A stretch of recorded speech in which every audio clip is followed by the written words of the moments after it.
It began quietly, just another January chill, the kind Victorians like to romanticise in poetry until their boots actually froze to the pavement. By the end of the month, though, Britain had turned into one giant icebox. The Great Frost of 1895 wasn't just a cold snap. It was the kind of freeze that made you question your life choices, your heating budget, and whether your nose was still attached to your face. The temperature plummeted across the nation. In London, thermometers read numbers that made even the most stoic Victorians mutter words unfit for polite society. The River Thames, once a bustling artery of trade and ferry crossings, slowed, groaned, and finally gave up, locking itself in a solid sheet of ice. Across the countryside, lakes and canals froze thick enough to hold entire families, their skates, and occasionally their dignity. The good news? It was picturesque. The bad news? So was your frostbitten face. Hello, travellers. Histories do not always need to be boring. You can rest here and listen to hilarious histories to drift off to sleep. Before we continue, leave a comment to let me know when and where you are listening to this, and hit the subscribe button, but only if you enjoy what I do here. Let's begin. Even the air felt heavier. Breath turned instantly to fog hanging in the streets like ghostly echoes of the living. Horses wore coats. People wrapped newspapers around their legs. The city's chimneys, clogged with ice, choked on the smoke they were supposed to release, turning London into a foggy nightmare where even Sherlock Holmes would have gotten lost. Victorian homes were poorly insulated at the best of times. When the frost struck, even the wealthiest drawing rooms became glorified refrigerators. Curtains froze to their windows and wallpaper peeled off in the damp cold. People woke to find frost patterns crawling across their walls like delicate white vines, nature's way of decorating free of charge. Water pitchers in bedrooms froze solid overnight, and if you poured your morning tea too slowly, it developed its own little ice flow. Outside, the streets turned treacherous. Cobblestones hid beneath a slick of ice, sending carriage wheels and pedestrians sliding into unplanned acrobatics. The sound of slipping, swearing, and shattering crockery filled the air. Street lamps flickered dimly, coated in ice so thick they glowed like trap stars. Every step was a gamble and every breath a small act of courage. The city, normally roaring with industry and gossip, began to slow. The morning milk froze in its bottles before delivery. Bread went stale faster than it could thaw, and even the famously punctual trains began to miss their schedules, which, for the Victorians, was a moral crisis on par with sin itself. Those who could afford to stay home did, huddled around their fireplaces in layers of wool, fur and panic. For the poor it was a different story. Their houses, more gaps than walls, leaked cold like a sieve leaks water. Entire families slept in one bed just to share warmth, wrapped in coats and rags. It was an era before central heating, after all. If you wanted warmth, you earned it the hard way, with cold, sweat, or by standing very close to someone who didn't smell too offensive. In the newspapers, the frost became front-page poetry. Editors waxed lyrical about nature's frozen beauty, while conveniently forgetting to mention the growing number of frostbitten fingers and lost earnings. Painters rushed to capture the icy scenery, turning human misery into picturesque landscapes. Victorians were nothing if not committed to making suffering look elegant. Animals suffered, too. Birds froze mid-flight and fell like feathery snowballs. Dogs huddled in doorways, their breath misting in the air. Even the city's rats, those eternal survivors, retreated underground, leaving the streets eerily still. The frost was democratic. It froze everyone equally, from the duke to the dustman. But even in that frozen misery, the Victorians found a strange sort of pride. This was the age of endurance, after all.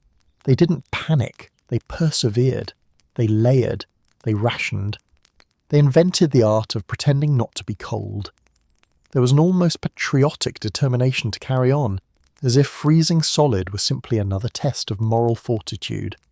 After all, if you could survive an English winter without complaining too much, you could survive anything. By the end of the first week, London had transformed into a surreal, icy wonderland. Icicles hung from rooftops like nature's chandeliers, carriages creaked like ships in frozen seas, and entire neighbourhoods glimmered under a crystalline glaze. For a brief, delusional moment, it almost seemed beautiful, until someone's water pipe exploded, their fire went out, and the romance of winter promptly died. The Great Frost of 1895 had begun, and no one, not the scientists, not the poets, not even the most determined tea drinkers, knew just how bad it was going to get. But if there was one thing Victorians excelled at, it was turning disaster into dignity. They didn't just endure the frost, they performed it, like actors in the world's coldest play. And as the first week passed and the ice deepened, Britain realised this was no passing chill. It was a siege. Nature had declared war, and civilization was about to find out just how thin its gloves really were. The Great Frost didn't just freeze London, it froze its social order too. The cold crept through the bricks of Belgravia as ruthlessly as it did through the alleys of Whitechapel, and soon the entire nation was in a state of barely contained hysteria wrapped in lace, wool and denial. Victorians liked to think of themselves as stoic, people who could face anything with dignity, decorum, and maybe a nice cup of tea, but by February 1895, that stiff upper lip was beginning to tremble. Morning routines turned into survival drills. The moment dawn cracked, which at this point looked suspiciously like night wearing a paler hat, households sprang into chaotic motion. The master shouted for coal, the mistress shouted for tea, the servants shouted for mercy. Everyone was shouting because their breath hung in the air like fog and no one could feel their fingers. Servants, the true engine of Victorian life, were now operating at Arctic conditions. The kitchen fires struggled to stay lit, and carrying buckets of water became an extreme sport. The water wasn't liquid anymore. It was a solid object that had to be hacked out of barrels with a hammer. And if that didn't build character, nothing would. In grand townhouses, maids cattered down icy servant stairs, trays wobbling as frost bloomed on the walls. But the real drama wasn't in the cold, it was in the coal. The household coal scuttle, once a mundane object, had become the crown jewel of domestic warfare. Servants hoarded lumps like treasure, hiding them from both masters and fellow maids. There were whispered accusations in hallways. She took an extra scoop last night. In an age obsessed with propriety, nothing shattered Victorian politeness faster than a frozen fireplace. Upstairs, the ladies of the house were having their own crisis. Victorian fashion had never been designed for movement, comfort, or, evidently, thermoregulation. The massive crinolines and layered petticoats that once screamed elegance now acted like portable snow traps. Step outside for 5 minutes and you risk transforming into a human ice sculpture. One socialite reportedly broke her shirt's steel hoops trying to sit too close to the fire, earning herself both mild burns and eternal dinner party fame. And yet society carried on. London's elite refused to let the frost cancel their soirees. Invitations still went out, though they were sometimes hand-delivered by footmen wearing what looked suspiciously like repurposed curtains. Ladies arrived at balls bundled in furs so large they resembled fashionable bears. Gentlemen's moustaches froze into artistic curls, glittering like chandeliers every time they exhaled. Politeness demanded no one mention it, of course. You could be half frozen and still be expected to comment on the quality of the punch. Meanwhile, in the middle classes, the domestic hysteria took a different form. Newspapers became both survival guides and sources of gossip. Columns published tips on keeping warm respectably, as if freezing improperly was a moral failing. Readers were advised to avoid excessive spirits, a brief comfort followed by ruin, to stay active indoors, knitting and vigorous piano exercises recommended, and to dress in layers without vulgar bulk. Because naturally, it was better to perish than to appear unfashionable. The press also loved a good human interest story, particularly when it made readers feel superior. Tales spread of foolish people who fell through ice ponds or froze their pipes by improper management. The Daily Telegraph even ran a piece about a man who tried to thaw his frozen boots over a candle and accidentally set them on fire. The Victorian public adored this sort of thing. It proved once again that moral virtue and common sense were not the same. In the markets, panic had its own flavour. Fishmongers sold ice-fresh wares that were, quite literally, frozen to the stalls. Butchers hung slabs of meat so stiff they needed to be sawed rather than sliced. Even florists joined in the hysteria, selling frost-covered roses as winter novelties. The economy of discomfort was thriving. Children, of course, treated the whole thing like divine entertainment. Snow meant school disruption, and frost meant slippery pavements ripe for mischief. London's boys became self-appointed sled engineers, using trays, lids, or whatever hadn't yet frozen to the wall. Parents worried about injuries, the children worried about running out of ice. Amid the chaos, etiquette manuals struggled to maintain control. One popular guide advised women to bear the cold with grace, for shivering is unseemly.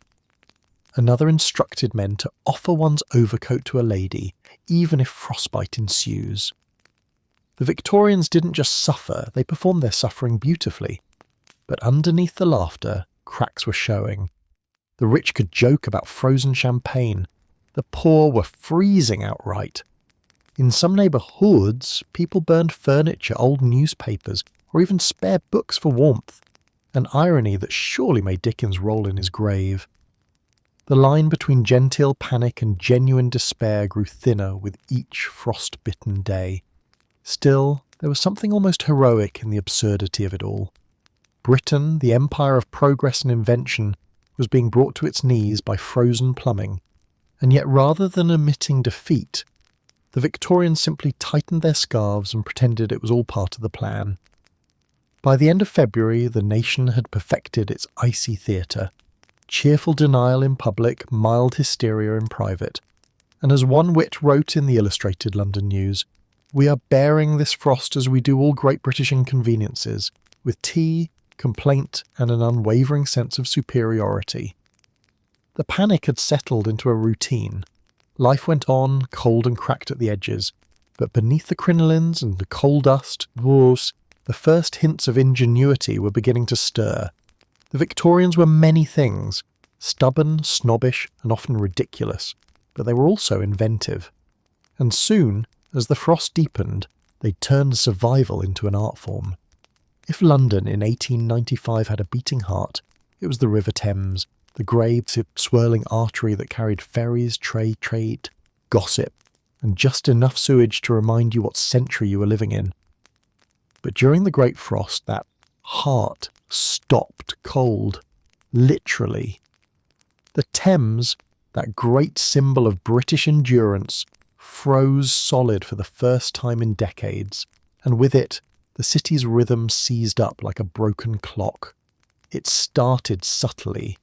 Thin rims of ice forming along the riverbanks, a delicate white lace spreading across the shallows.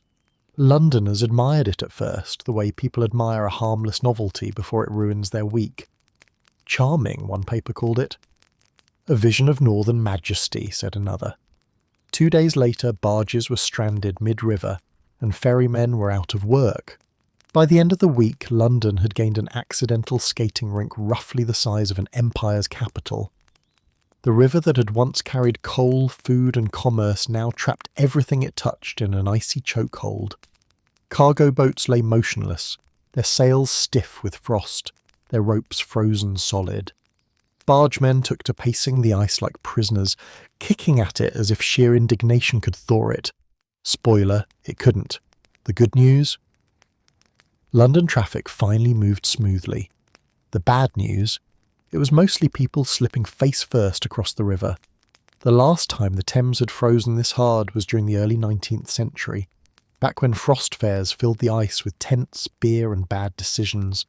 But the Victorians were a modern people now, or so they thought. The sight of the frozen river felt almost prehistoric, a reminder that even in the age of steam and telegraphs, nature could still turn the dial back to Stone Age whenever it felt like it. Ferry service, cancelled, river trade, paralysed.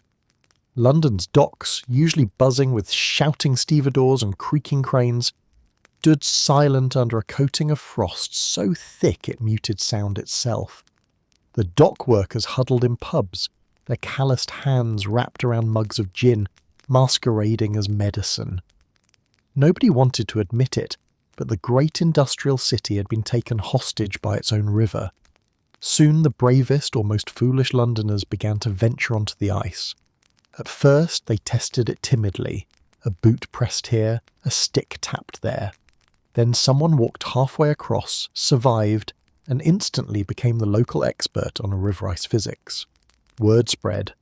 Within days, crowds were venturing out en masse, skating, sliding, and occasionally screaming when the ice gave a suspicious groan. Street vendors saw opportunity. They rolled their carts onto the ice, selling hot chestnuts, penny pies and tea so weak it barely qualified as liquid. One entrepreneurial man even dragged out a piano and began charging passers-by a penny per song. It wasn't long before the Thames had transformed into something both absurd and beautiful, a sprawling winter carnival in the heart of an empire. But for every laughing crowd, there were the unlucky few who forgot the golden rule of frozen rivers. Ice doesn't ask your permission before cracking. A few overconfident thrill-seekers discovered this the hard way, plunging through into the black water beneath. The rescues that followed were chaotic but oddly British, ropes, oars, and endless shouts of "keep calm, man," mixed with prayers and curses. Newspapers recorded the tragedies with grim fascination, reminding everyone that the frozen Thames was less a playground and more a polite death trap. Artists and photographers descended on the scene, eager to immortalise it. Early cameras struggled with the low light, but the resulting images, shadowy figures on vast white plains beneath London's bridges, looked almost mythic. One critic wrote that the river had the stillness of eternity. Another added, less poetically, and the smell of the usual Thames, trade across the city ground to a halt. Coal couldn't reach homes, barges couldn't deliver goods, and food supplies dwindled. The markets felt the strain almost immediately. Bread prices rose, beer production slowed, a national emergency in itself, and fishmongers ran out of unfrozen stock. The frost had turned the Thames from London's lifeline into its bottleneck. Still, the London spirit refused to thaw. People adapted. If they couldn't cross the river by boat, they'd cross it by boot. Makeshift pathways of straw and sawdust appeared, laid down by entrepreneurial labourers who charged a small toll to ensure safe passage. Whether it was actually safer is debatable, but it was certainly more British. Queue up, pay the man, and hope for the best. By mid-February, the frozen Thames had become a kind of national obsession. Newspapers printed daily updates, and columnists waxed nostalgic about the frost fairs of centuries past. Some even suggested reviving them. A few tents and a tavern or two might restore the public cheer, wrote one editorialist, because nothing apparently lifts the human spirit like mild frostbite and overpriced ale. But the frost didn't care for nostalgia. As temperatures plunged lower, cracks began to echo across the river's surface. The city held its breath. For now, the Thames remained an ice-bound spectacle, but everyone knew it wouldn't last forever. The ice would break, the river would surge, and London would once again trade its frozen calm for the chaos of motion. Until then, the city stood still, trapped and glittering.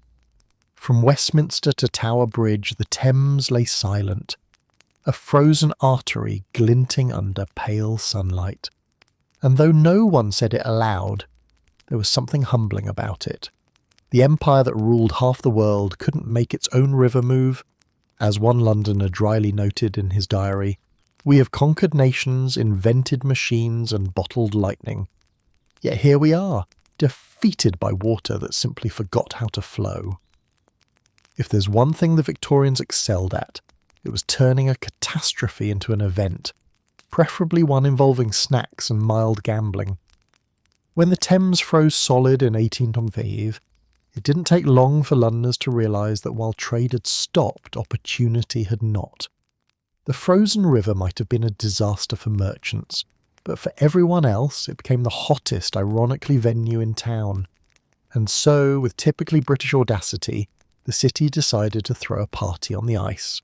It started small, a few brave vendors dragging their carts onto the frostbitten surface, selling roasted chestnuts and hot pies that were, by all accounts, lukewarm at best. But within days, word spread faster than frost.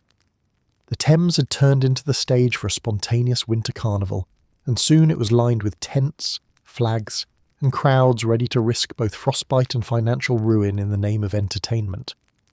From Blackfriars to the Tower, stalls sprouted like mushrooms after a storm, some selling souvenirs, others fortune-telling, and a few selling food so questionable that even hunger hesitated. The smells were a peculiar blend: roasting meat, tobacco, spilled beer, and the faint whiff of panic from the ice groaning beneath everyone's boots. There were puppet shows for children, beer tents for adults, and gambling tables for people who preferred losing money to losing fingers. Dice clattered, fiddles played, and the laughter of Londoners rose into the cold sky. The air was sharp, but the mood was giddy. For a brief, glittering moment, the frozen Thames wasn't a disaster. It was a dreamscape. Sailors danced jigs beside bakers. Gentlemen in top hats shared rum with chimney sweeps. Respectability cracked faster than the ice beneath their feet. It was one of those rare Victorian moments where class lines blurred, not out of progress, but out of mutual frostbite. Even the police, normally quick to spoil fun, seemed too cold to interfere. Merchants, ever practical, branded the occasion the Great Frost Fair of 1895. And of course, because nothing says humanity like souvenir culture, vendors sold commemorative medallions stamped "Born of Frost and Fortune." Some entrepreneurial printers even hauled their presses onto the ice, offering visitors the novelty of a Frost Fair newspaper, freshly printed while your toes froze solid. People lined up to have their names pressed into history. Printed on the Thames ice, February 1895. It was the Victorian equivalent of taking a selfie in dangerous conditions. Food stalls became the heart of the fair. There were steaming eels, pork pies, and jellied treats that wobbled even when the ice didn't. One stall offered hot gin punch for courage, which in practice meant gin with a single raisin floating in it. Another sold toasted cheese sandwiches that could probably stop a bullet. A fair of good cheer, one newspaper called it. More accurately, a fair of questionable warmth and definite intoxication. But the real attraction was the ice itself. Artists set up easels to capture the dazzling reflections of sunlight on frost, while photographers lugged heavy equipment onto the river to document the madness. Couples posed arm in arm beside makeshift snowmen, while daring skaters carved figure eights dangerously close to the centre of the river, the area locals referred to as God's trapdoor. Of course, no Victorian festivity would be complete without a moral panic. Preachers stood at the riverbank, waving Bibles and declaring the fair a den of sin and vanity. They warned that the ice would crack as divine punishment for gambling and public dancing. It did crack, not because of sin, but because physics. But when it did, the screams that followed certainly gave their sermons extra weight. Several stalls sank dramatically into the slushy water, sending pies, puppets, and one particularly unlucky accordion into the depths. Yet, in true British fashion, the fair went on. A little ice melt wasn't going to cancel the fun. "If it hasn't swallowed your boots," one man reportedly said, "it's still safe enough for business." Nightfall brought a different kind of beauty. Torches and lanterns lit up the river, their flickering reflections making it look as if the Thames itself was glowing from within. The sound of fiddles echoed under the bridges, mingling with the crunch of boots and bursts of laughter. The air was bitter, but the spirit was warm. For a people trapped in one of the harshest winters on record, this was defiance. A collective "We're not dead yet" shouted into the frost. It couldn't last, of course. The frost fairs of old always ended the same way, with the ice cracking, the stalls fleeing, and the Londoners scrambling for the safety of the banks. But for those few days in 1895, the city forgot its misery. The Thames had become a stage where laughter outshone hardship, where even the poorest could afford a moment of joy. When the thaw finally began, the ice carnival vanished as quickly as it appeared. Tents collapsed, stalls floated away, and the river reclaimed its flow. All that remained were a few broken signs, a handful of soggy playing cards, and the stories, always embellished, always fond, of the winter London danced on ice. Years later, old Londoners would recall it with a smile. "Ah, the frost fair," they'd say, "the year we parted on the river. It was absurd, dangerous, and utterly magnificent, a perfect snapshot of Victorian spirit, freezing, foolish, and gloriously alive." While Londoners were slipping across the Thames and roasting dubious pies on ice, another, colder drama was unfolding in the beating heart of Victorian progress, its factories. The 1895 frost didn't just chill bones, it froze the entire machinery of the industrial age. The engines of empire, those proud hissing iron monsters, suddenly sounded less like the march of progress and more like the world's largest kettle refusing to boil. The Industrial Revolution had given Britain everything: textiles, ironworks, breweries, and a smug sense of superiority over the elements.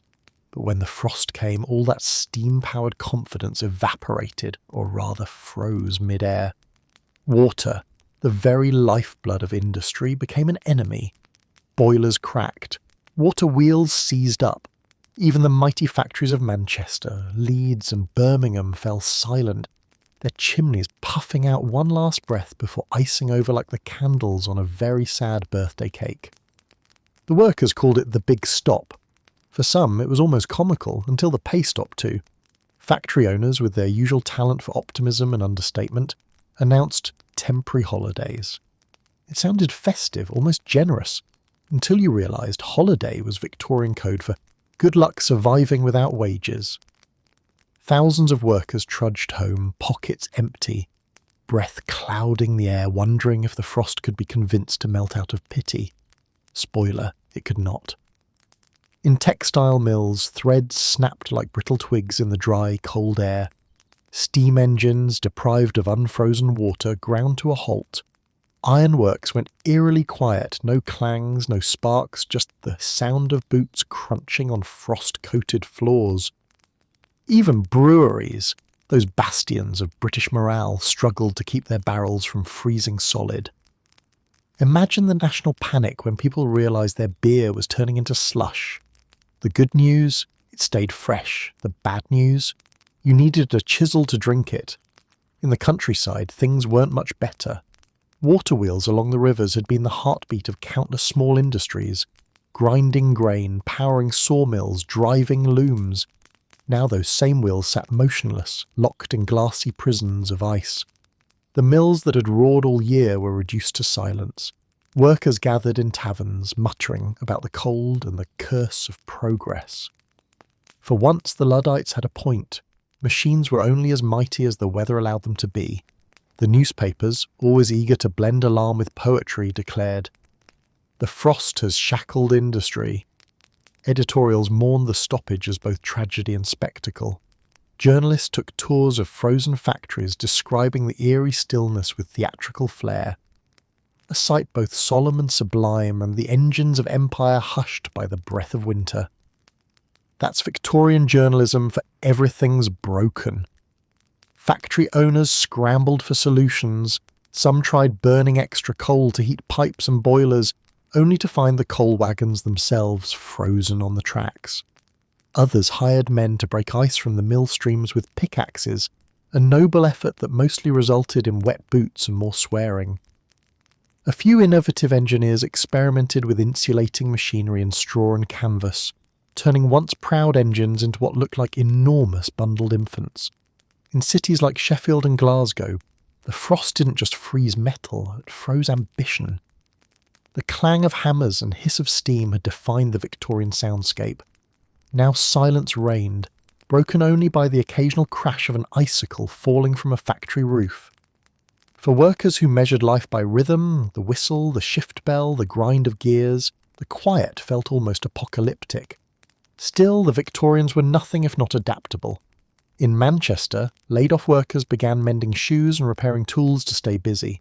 In Birmingham, one enterprising machinist used his frozen downtime to build tiny ice sculptures of the Queen Victoria, a detail both ridiculous and perfectly on brand for the era.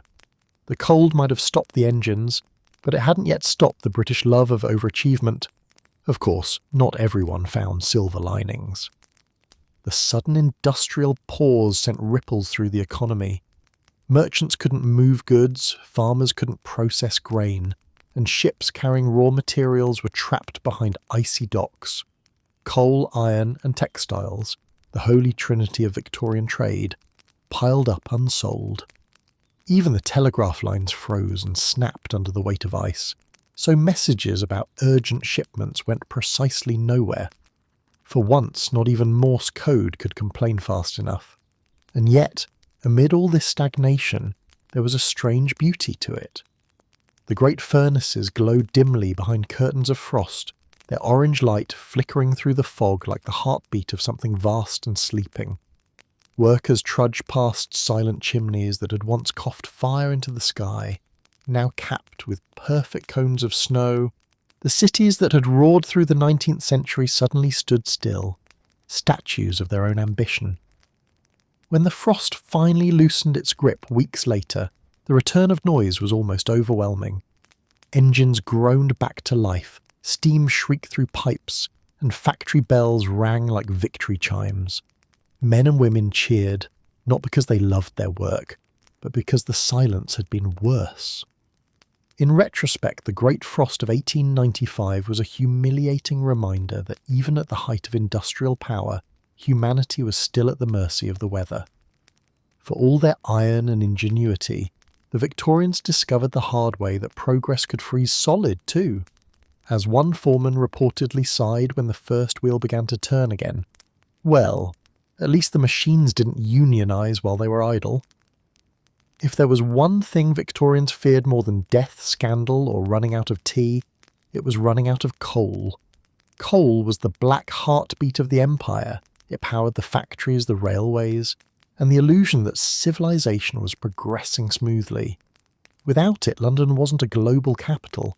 It was an icebox with delusions of grandeur. And in the winter of 1895, the coal that once fueled comfort became rarer than royal modesty. The problem began with the frozen Thames and iced-over railways.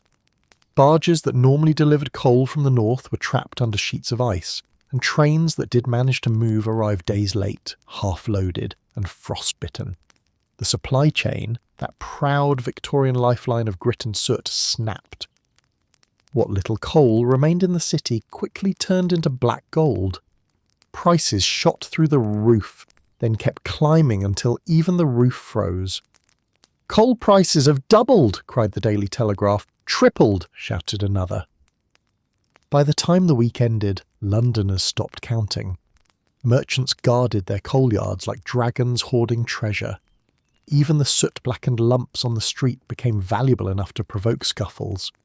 In poor neighbour Dussault's, children were sent out with buckets to collect stray coal dust, sifting through the snow for the tiny grains that fell from deliveries, a desperate form of treasure hunting where the prize was not starving to death. Meanwhile, the wealthy faced the crisis with the kind of detached suffering only luxury allows. They complained loudly, in rooms kept warm by blazing hearths large enough to roast a cow. Society columns described soirees lit by roaring fires, as if warmth were an aesthetic choice. Lady Pennington's coal fire was particularly radiant this evening, wrote one gossip paper, while just down the street. An entire family huddled under a single horse blanket, taking turns breathing on each other for warmth. This was not lost on the public. Pamphleteers and cartoonists had a field day. Satirical sketches showed rich Victorians toasting their toes while the poor turned blue in the snow. One cartoon labelled it plainly, "The Heat Divide." It wasn't wrong. The frost didn't create inequality. It simply made it visible one shivering chimney at a time. For working-class households, every lump of coal was a calculation. Do you heat the room or cook the food? Do you burn it now or pray for a warmer tomorrow? Entire families rationed warmth like medicine. Some even turned to coal substitutes, a term which in this context meant anything vaguely flammable. Furniture, old shoes, newspaper, broken crates, all became fair game. The good news, they were warm for an hour. The bad news, their living rooms now smelled like burning debt. The middle classes fared slightly better, but not without anxiety.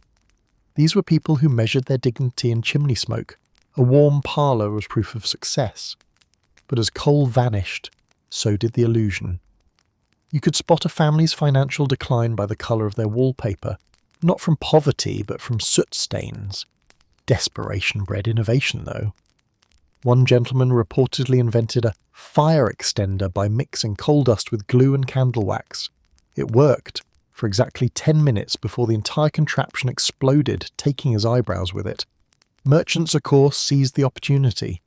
Coal dealers who once sold by the ton began selling by the scoop, and by scoop they meant whatever fits into a miser's hand.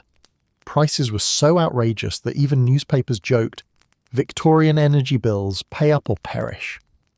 One London wit claimed he'd seen a chimney sweep buy coal as an investment. The frost had effectively created the first speculative energy market, centuries before anyone invented the term. The government, naturally, responded with all the efficiency of an icicle melting uphill.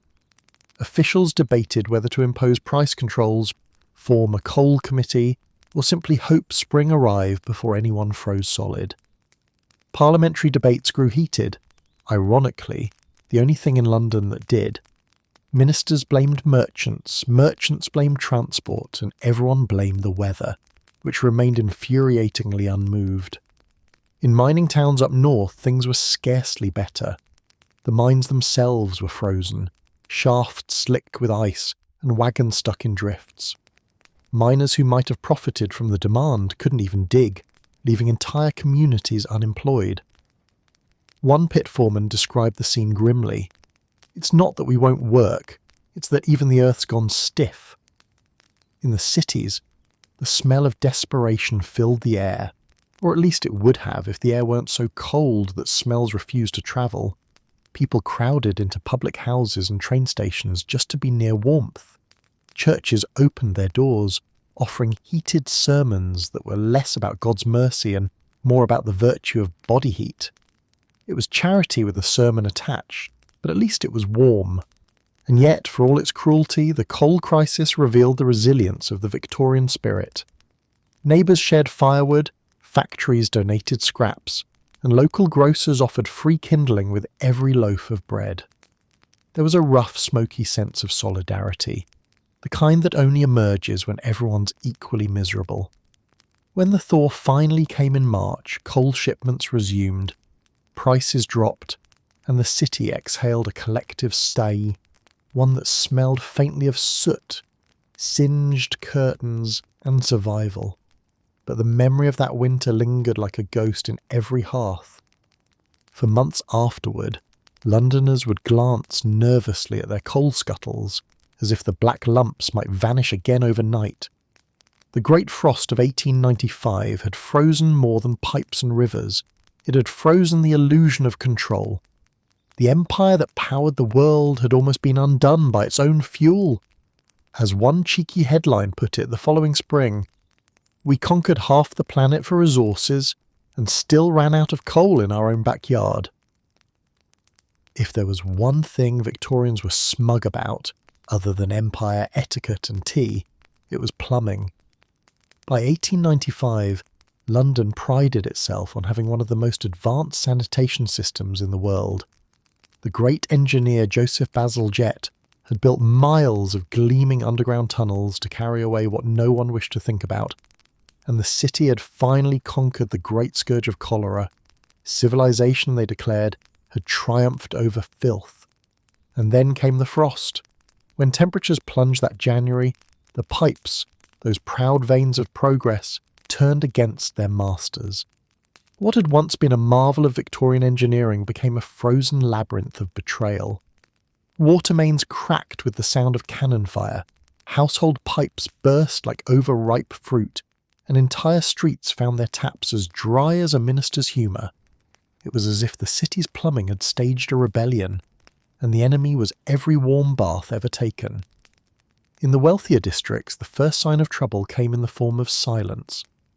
The morning rush to fill bathtubs and teapots was met with a dry hiss. Gentlemen who prided themselves on punctual hygiene found themselves staring into porcelain basins filled with nothing but ice.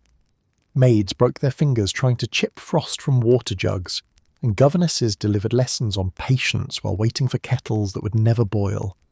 Meanwhile, in poorer neighbourhoods, the situation escalated from inconvenience to catastrophe. Communal pumps froze solid, leaving hundreds without drinking water. Buckets of snow were hauled indoors to melt near fires, a process that worked splendidly until the fires went out too. Washing became a memory, and so did flushing. The once proud sanitary revolution collapsed overnight, replaced by chamber pots, creative improvisation, and a grim collective hope that the frost would never end, because the smell, when it did, would be biblical. City authorities tried to act. Crews of workmen were sent out with pickaxes and torches to thaw the mains. They spent long nights hacking through icy streets, their breath forming clouds under the faint orange glow of gas lamps. Public Water Office notices appeared, advising citizens to wrap exposed pipes in cloth, straw or faith. It didn't help much. London's plumbing was a sprawling network of metal veins, and no one could find where the freezing stopped and the chaos began. Even the fire brigades weren't spared. Hydrants froze shut, hoses cracked, and one unfortunate fireman was spotted trying to thaw a nozzle by breathing on it, a noble gesture that accomplished nothing beyond temporary dizziness. Newspapers joked that if London caught fire, citizens would have to form a bucket chain of snowballs. It was dark humour, but the Victorians were experts at laughing through disaster, especially when the alternative was screaming. Then came the toilets, or more accurately, their spectacular failure. The new indoor flushing systems, once symbols of refinement, froze solid. Ice formed in the pipes, in the tanks, and in places polite society refused to mention. Some families resorted to using outhouses again, only to find them sealed by frost like tombs of poor decision-making. One exasperated letter to the Times read simply, "Sir, our convenience has become an inconvenience." Baths, too, became frozen monuments to hubris. Those great claw-footed tubs that once promised relaxation now resembled ice sculptures in the shape of regret. In some houses, people tried lighting fires under the baths to thaw them, a solution that occasionally worked and occasionally produced indoor steam explosions. Servants, desperate to keep water flowing, poured salt down drains, beat pipes with broomsticks, and muttered prayers to St. Plummer, patron saint of desperate improvisation. In the hospitals, the situation grew serious. Surgical rooms relied on running water for cleaning instruments, and now they were left with buckets of half-frozen slush. Doctors performed operations wearing multiple coats, sterilising tools over open flames like blacksmiths of the human body. Hygiene standards dropped faster than the temperature. One physician wrote grimly in his notes, "The instruments are clean enough to see your reflection, if you don't mind the frost." The sanitation engineers of London, usually unsung heroes, became overnight celebrities. Newspapers hailed them as defenders of civilization. Men in wool coats and scarves descended into the city's frozen underworld, carrying lamps and hammers, chipping ice from the great sewers one chunk at a time. It was said you could walk above ground and hear the distant echo of hammering below, London's heartbeat, faint but persistent. Yet even their efforts couldn't stop what came next. As the frost dragged on, the city began to realise that everything frozen must eventually thaw. And when it did, all that trapped waste, the backed-up drains, the frozen privies, the burst mains, would return to liquid form. People joked about it, because joking was easier than gagging. "We'll have spring in the air," quipped one Londoner, "and everywhere else too." By early March, that prophecy came true. As the thaw set in, burst pipes gushed like fountains, flooding streets and basements. The sewers belched their contents back to the surface, and the once proud sanitation system coughed like a sick old man. The smell that followed defied description. Even newspapers, usually eager for melodrama, resorted to understatement. An aroma most unwelcome now pervades the metropolis. But the Victorians endured. They had survived worse: cholera, smog and politicians. They carried on with cloths over their noses, windows open for ventilation, and a grim pride that they had made it through both the freeze and its aftermath. The Great Frost had humbled London's plumbing, reminding its citizens that progress wasn't permanent, it was merely seasonal. And as one weary sanitation worker was overheard muttering while repairing a burst pipe near Holborn, "You can build all the sewers in Christendom, but winter still has the last flush." If there was one thing the Great Frost of 1895 proved, it was that the Victorians' relationship with food was already complicated enough. Without nature deciding to refrigerate everything for free, kitchens that once hummed with the sound of boiling kettles and clattering pots turned silent as tombs. Bread froze, milk solidified, and meat achieved a level of hardness that made carving their knives irrelevant.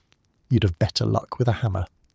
For a nation that prided itself on propriety at the dinner table, the frost threw etiquette into chaos. How does one politely sip soup when it's frozen into an edible sculpture? How does one carve a roast beef that has become a geological specimen? Even the most genteel families found themselves glaring at their plates, armed with dinner forks and the grim determination of miners. Dinner didn't cook, one wag wrote. It shattered. The problem started in the pantry. Before refrigeration, most homes stored perishables in cool cellars, a practical idea, until cool became Antarctic. Vegetables turned into little cannonballs. Onions froze solid and then liquefied upon thawing into something that smelled like regret. Butter became a household weapon. There were reports of servants chipping it off with chisels. And milk, that morning essential, stood in bottles, capped with inch-thick layers of ice, as if mocking the concept of breakfast entirely. Cooking, of course, became a cruel joke. The kitchen fire, when it existed at all, struggled to stay lit in the icy air. Matches snapped, coal was scarce, and even hot ovens lost heat faster than an aristocrat lost sympathy. Housewives learned that boiling water could take up to an hour, and that was if the kettle didn't crack first.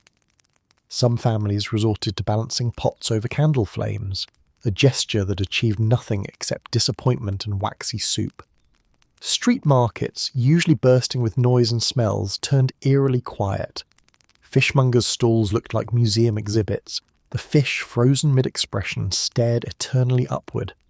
Butchers displayed meat so solid it could double as self-defense equipment. Bakers fared worst of all. Yeast refused to rise, dough froze before it baked, and loaves came out of ovens resembling decorative bricks. Still Victorians being Victorians, they adapted with their signature mix of creativity and denial. Cookbooks began publishing winter suggestions, which were less about recipes and more about survival strategy. One popular tip read, "If bread proves uncuttable, place under your armpit warmth for several minutes."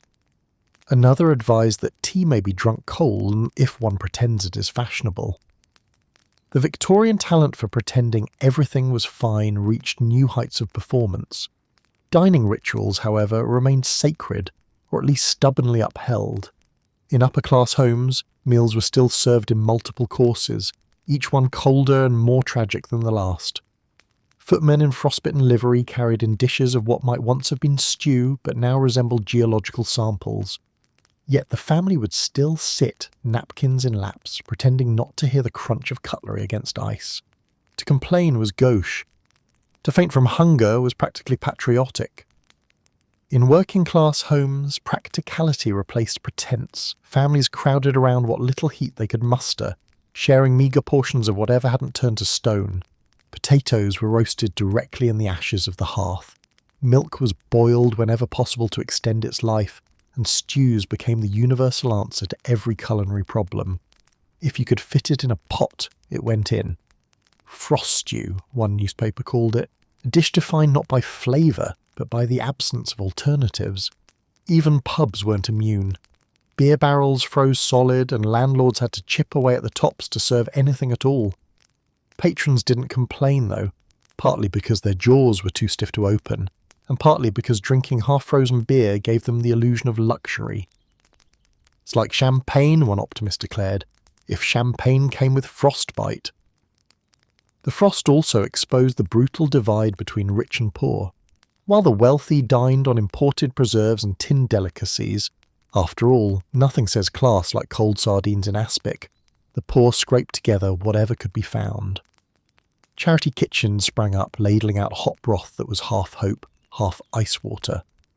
The queues stretched for blocks, and those who made it inside didn't complain about flavour, only that they could feel their tongues again. And yet, amid all the discomfort, there was something oddly communal about the experience. Neighbours shared scraps, mothers swapped thawing tips, and strangers bonded over the absurdity of biting into what used to be porridge. Some found humour in the misery, like the London diarist who wrote, "Our dinner tonight was magnificent. We struck it with a poker until it surrendered." By late February, when the first signs of thaw appeared, food became edible again, albeit soggy, questionable, and faintly suspicious. The city's butchers breathed a sigh of relief, and possibly a whiff of their own defrosted stock, and bakers returned to selling bread that could once more be cut with something less dramatic than a saw. But the frost left a lasting impression on the Victorian dining psyche. It reminded them that for all their silver cutlery and moral superiority, they were still at the mercy of the weather, and that hunger made everyone equal faster than any political speech could. As one exhausted cook was overheard telling her mistress when asked about dinner, "Madam, tonight's roast may not be tender, but it is loyal. It has survived the frost, the fire, and my patience." And really that summed up the Victorian spirit, slightly burnt, partially frozen, but too stubborn to admit defeat. If there was one constant through every British disaster, it was the determination to look respectable while enduring it. When the Great Frost of 1895 turned London into an Arctic art installation, Victorians did what Victorians always did. They made it fashionable. The city's streets became runways of suffering, corsets over wool, shawls over shawls, and the distinct crunch of social anxiety beneath 1,000 layers of fabric. The first fashion rule of the frost was simple: survive, but make it stylish. It began with the shawl, the humble square of wool that became the era's unofficial uniform. Women wrapped themselves in them like human parcels, layering until their silhouettes resembled well-dressed snowdrifts. By February, the average London lady wore so many layers that her profile could have blocked a draft in Westminster Abbey. Modesty and insulation, one magazine advised, are the twin virtues of winter. It was sound advice, though modesty was somewhat compromised when people began wearing curtains.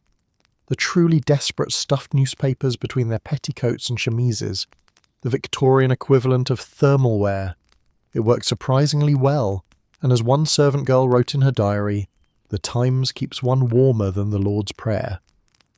The fashion caught on fast. By the end of the month, London's discarded broadsheets had all but vanished. Even the wealthy quietly adopted the trick, pretending the rustle beneath their gowns was silk, not yesterday's politics. Men, meanwhile, faced a different crisis. The respectable Victorian gentleman was expected to endure weather with stoic calm. But when your moustache freezes solid and your top hat fuses to your scalp, dignity becomes theoretical. Beards filled with frost, turning every banker into a yeti with moral opinions. Street barbers did brisk business thawing whiskers over lanterns, while hat makers advertised wind-proof felts, a claim as empty as most politicians' promises.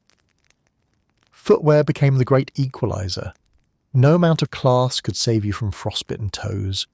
Leather boots stiffened like planks, and polished shoes shattered after a few icy pavements. Those with sense stuffed them with straw, old rags, or newspaper. Those without sense tried to persevere in satin slippers. Society ladies, determined to maintain appearances, slipped on fur-trimmed boots and promptly slipped on everything else. A lady may glide, one etiquette book advised, but she must never slide. London, however, was a city of sliders that winter. Accessories adapted too. Gloves became as essential as gossip. Fingerless versions appeared for the working class, while Wealthy, flaunted kid leather pairs lined with sable. Every pocket contained a hand warmer, small metal tins filled with charcoal embers, perfect for heating palms or starting minor fires. Gentlemen tucked them into their waistcoats during carriage rides, giving rise to what one wag called the Great Victorian Chest Glow. Fur was the ultimate status symbol. Mink, sable, fox, even unlucky cat. If it had once been fluffy and breathing, it now adorned someone's shoulders. The fashion magazines breathlessly described the polar elegance sweeping society. Critics less kind called it dressing like the enemy. Men wore enormous fur collars that made them look like lions in mourning. Women's muffs grew so large they could have doubled as handbags, small kennels, or in a pinch sleeping bags. And then there were the hats. Victorian headgear was already a national obsession, but during the frost it achieved architectural absurdity. Men wore fur-lined top hats that resembled stovepipes wrapped in blankets. Women's bonnets, stiff with frost, took on new sculptural dimensions. The ice halo, some called it. The frost would form delicate crystals along ribbons and feathers, giving the illusion of diamonds. It looked glamorous until it melted indoors and ruined the upholstery. Children, predictably, had the most fun with fashion.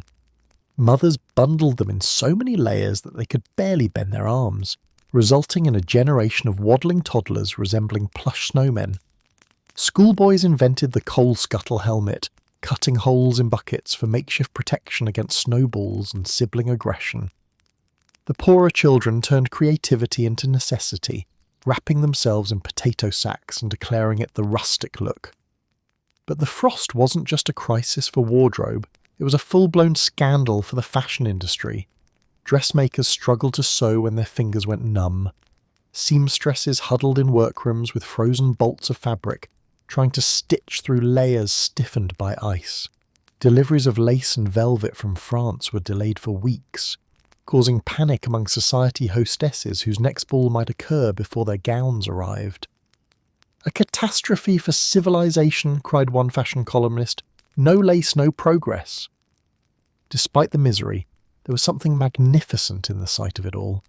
London, normally grey and proper, transformed into a moving tapestry of colour and ingenuity. Ragged shawls mingled with silken furs, chimney sweeps brushed elbows with duchesses, and everyone glistened whether from frost or perspiration. The city looked like a frozen painting, half tragedy, half triumph, and, as always, humour crept through the cracks. One cartoon in Punch magazine showed a society lady wrapped in so many furs that only her eyes were visible, captioned, "The latest fashion in self-storage." Another quipped, "This season's colour, blue, primarily the skin." London laughed because it had to. Frostbite was easier to endure when dressed for the occasion. By the time the thaw came, wardrobes sighed with relief. Shawls were aired out, boots defrosted, and newspapers returned to their natural habitat, being ignored on breakfast tables.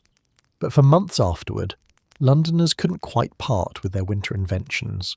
Old furs were kept just in case, and a few eccentrics even continued wearing layers well into spring, claiming to be fashionably prepared. The Great Frost had proven that no matter how cold the world became, vanity would always find a way to stay warm. As one tailor dryly observed when asked what was fashionable that winter, "Frost fashion, sir? Layers. As many as pride allows and sense denies." If there was one thing the Victorians worshipped almost as much as progress, it was punctuality. The entire empire ran on the tick of the clock. Trains left on time, letters arrived daily, and lateness was a moral failing somewhere between theft and treason. But when the Great Frost of 1895 struck, the clocks may have kept ticking, yet everything else stopped dead. It began on the railways. Trains, those roaring symbols of Victorian efficiency, suddenly found themselves imprisoned in white silence. Tracks vanished under drifts of snow, switches froze in place, and steam engines groaned in protest like arthritic giants. Crews tried pouring boiling water onto frozen rails, which worked brilliantly for about 5 minutes until it froze again, forming a perfect sculpture of British optimism. In the northern counties, engines stood abandoned, their smokestacks puffing forlornly into a frozen sky. Railway carriages were stranded in open countryside, filled with passengers who began as travellers and ended as sociological experiments. One gentleman reportedly spent 12 hours stuck outside Sheffield, reading a single newspaper until it became less news and more blanket. Meanwhile, another wrote to the Times complaining that the service tea was tepid and morale much the same. Telegraphs fared no better. The wires that stitched the nation together drooped under the weight of ice, snapping like overworked violin strings. Messages slowed to a crawl, then stopped altogether. London's bustling stations became echoing cathedrals of frustration, filled with muffled curses and the sound of shoes crunching on frost. Trains that did manage to move arrived hours, sometimes days, late, their passengers emerging pale and hungry like explorers returning from the Arctic.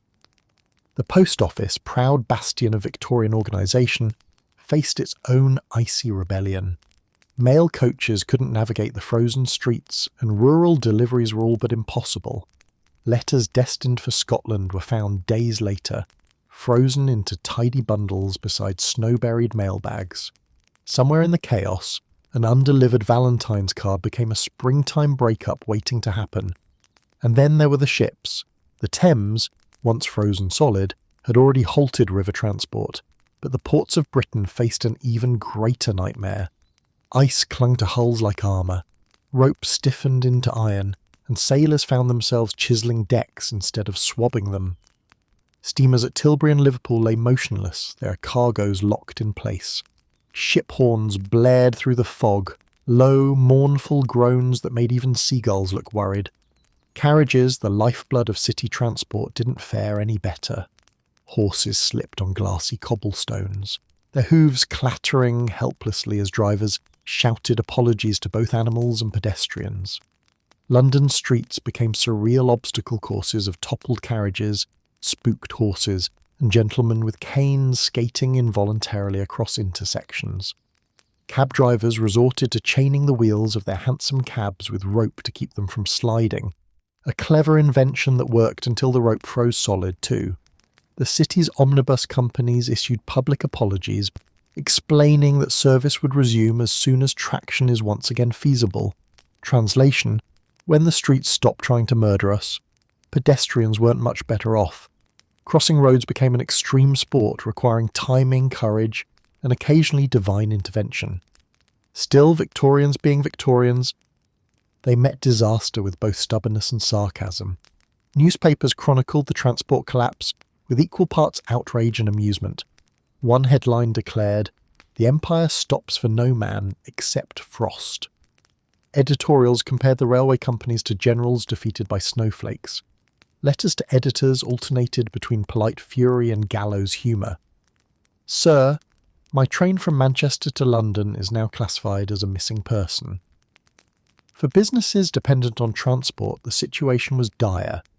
Perishable goods spoiled, markets emptied, and factories ran out of materials.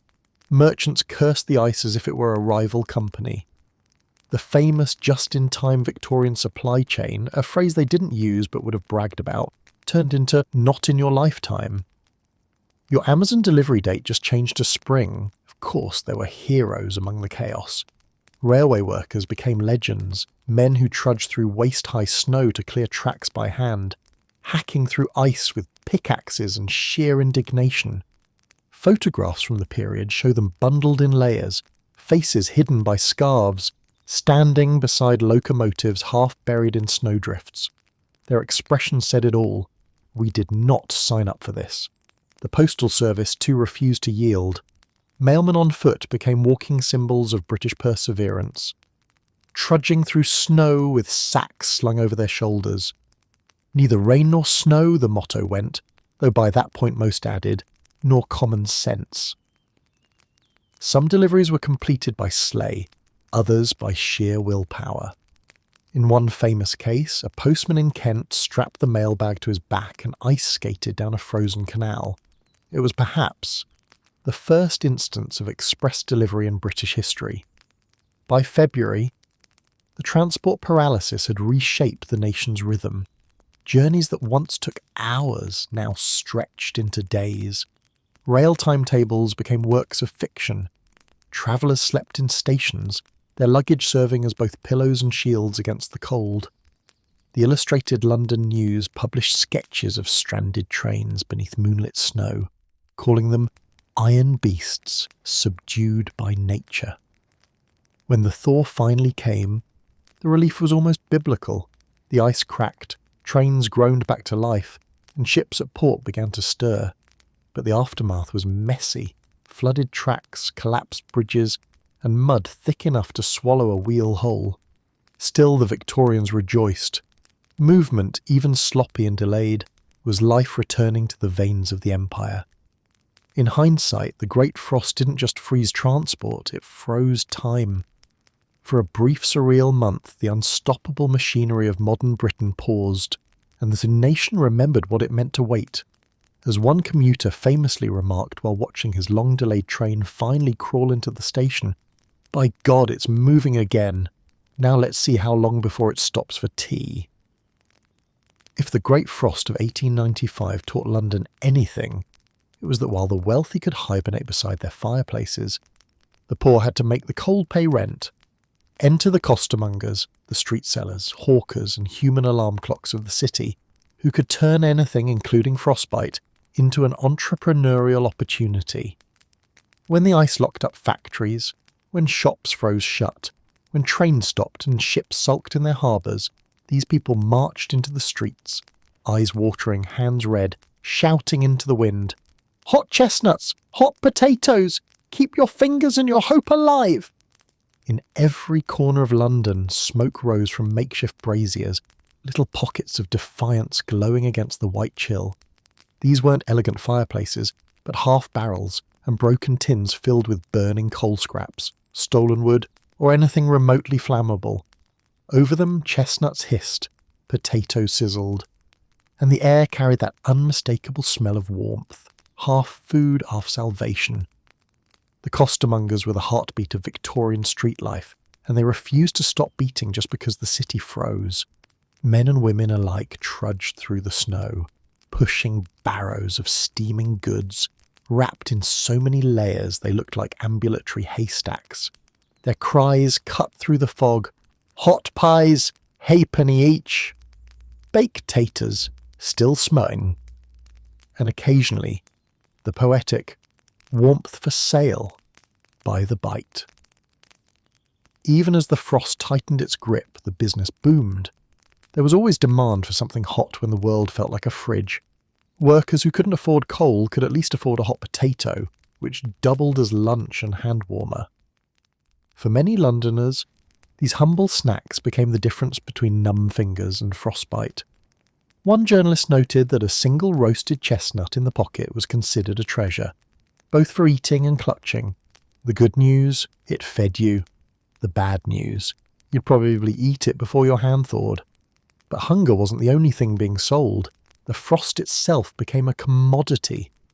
Enterprising vendors bottled icicles from the frozen Thames, labelling them genuine river ice, souvenir of the Great Frost.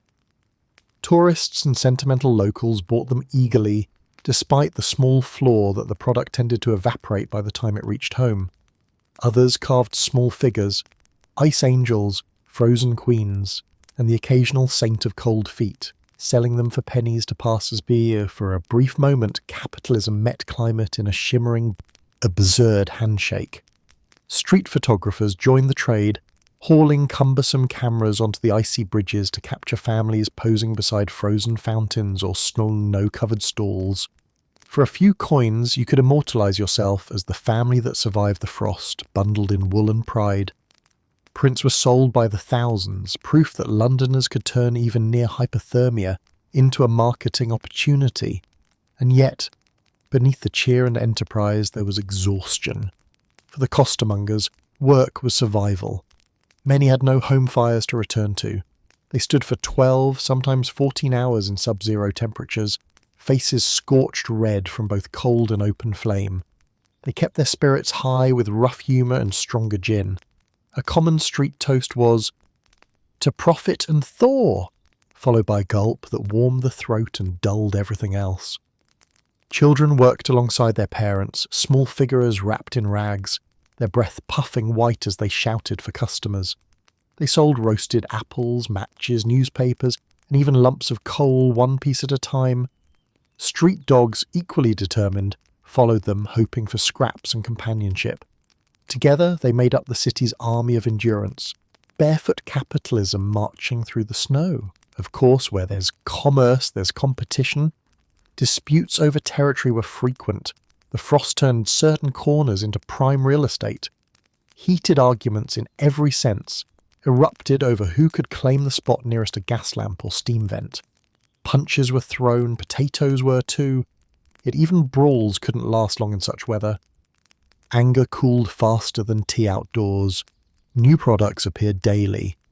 Anti-frost elixir advertised as a cure for shivers, mostly rum and optimism. Warmere's wool caps, hand-knitted by the desperate grandmothers.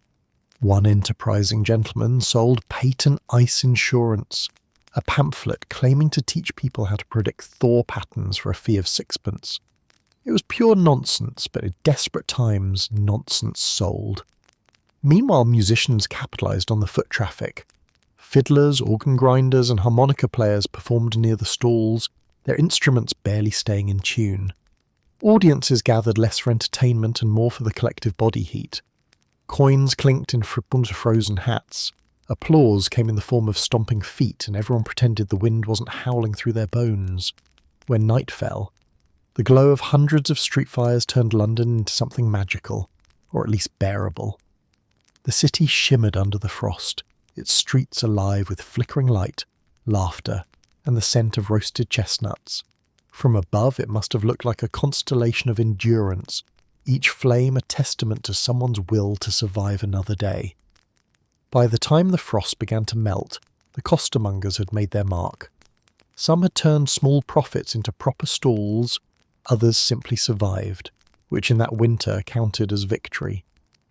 The city's elites would later speak nostalgically of the charming frost fairs, but it was the street sellers, the nameless hawkers in tattered coats, who had truly carried London through the freeze.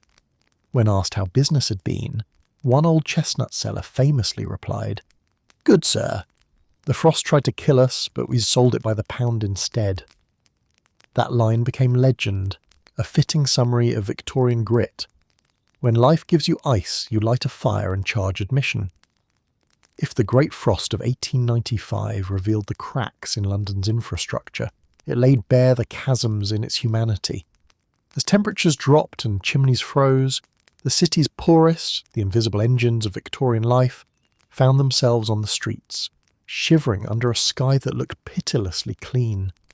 The frost did not discriminate between rich and poor, but it certainly punished the latter harder. London had long been a city of contrasts. Mansions beside slums, silk beside soot, sermons beside starvation. But during that winter, the contrast turned cruel. As the wealthy toasted chestnuts before roaring fires, tens of thousands of London's poor were left to face the elements with little more than thin coats and thinner luck. Every doorway became a desperate refuge, every pile of rags a human being trying to stay alive until morning. The newspapers, eager for both pity and readership, began publishing daily reports. Frozen man found near Charing Cross. Child perishes in snowdrift at Mile End. Family of 5 sleep beneath archway. The stories blurred together, but they all shared one refrain. The cold was winning. The city's morgues filled with the nameless and the forgotten. Death by frostbite became so common that officials began referring to it with bureaucratic efficiency, exposure cases. And yet, in that frozen misery, Victorian philanthropy found its grand moment. Or at least, its most theatrical one. Churches, missions, and charitable societies leapt into action, filling their halls with cots, blankets, and sermons. Clergymen thundered from pulpits about Christian duty, while volunteers bustled through the streets distributing soup, bread, and tracts on temperance. It was compassion, certainly, but compassion wrapped in a lecture. The nightly ritual became almost clockwork. As darkness fell, lines of shivering figures formed outside church basements, Salvation Army shelters, and temperance halls. The rules were clear. Warmth was free, but gratitude was mandatory. Before being allowed near a blanket, one often had to endure a rousing address on the moral perils of idleness, gin, and general sin. Repent and be warm, one pamphlet promised. And many did, mostly because it was warmer inside than out. To their credit, some charities meant well and acted fast. The Salvation Army set up mobile soup kitchens, ladling out broth so thin it might have once met a vegetable in passing. City missions distributed comfort bundles, packages of coal, bread, and Bible verses. Even the police stations opened their doors at night, letting the homeless sleep in cells so long as they promised to behave. For many, it was the only roof they'd see all winter. Workhouses, those monuments of bureaucratic mercy, were soon overwhelmed. They were designed for the destitute, yes, but not for the entire city. Men and women crammed into overcrowded dormitories, wrapped in thin bed blankets, listening to the chorus of coughs and the occasional prayer. Conditions were grim, food was scarce, and inspectors noted that frost crept across the inside of the windows even there. Still, the workhouse offered one thing the streets did not: survival. In more affluent districts, philanthropy took on a fashionable flair. Ladies' committees hosted frosties, charity events where well-dressed guests sipped warm beverages while discussing how dreadful it must be to be cold. Donations were collected between courses. £5 from Lady Wentworth, announced one society matron, and a dozen blankets from the Marchioness of Lichfield. No one mentioned that those blankets might arrive long after the frost was gone, but the sentiment was beautifully embroidered. There was also the Society for the Relief of the Industrious Poor, a characteristically Victorian organisation that distinguished carefully between the deserving and undeserving cold. The deserving poor received coal and blankets. The undeserving poor received advice. Volunteers recorded names and moral conditions in ledgers, ensuring that even suffering could be properly catalogued. Despite the moral varnish, there were genuine moments of kindness. Some landlords forgave rent for the week.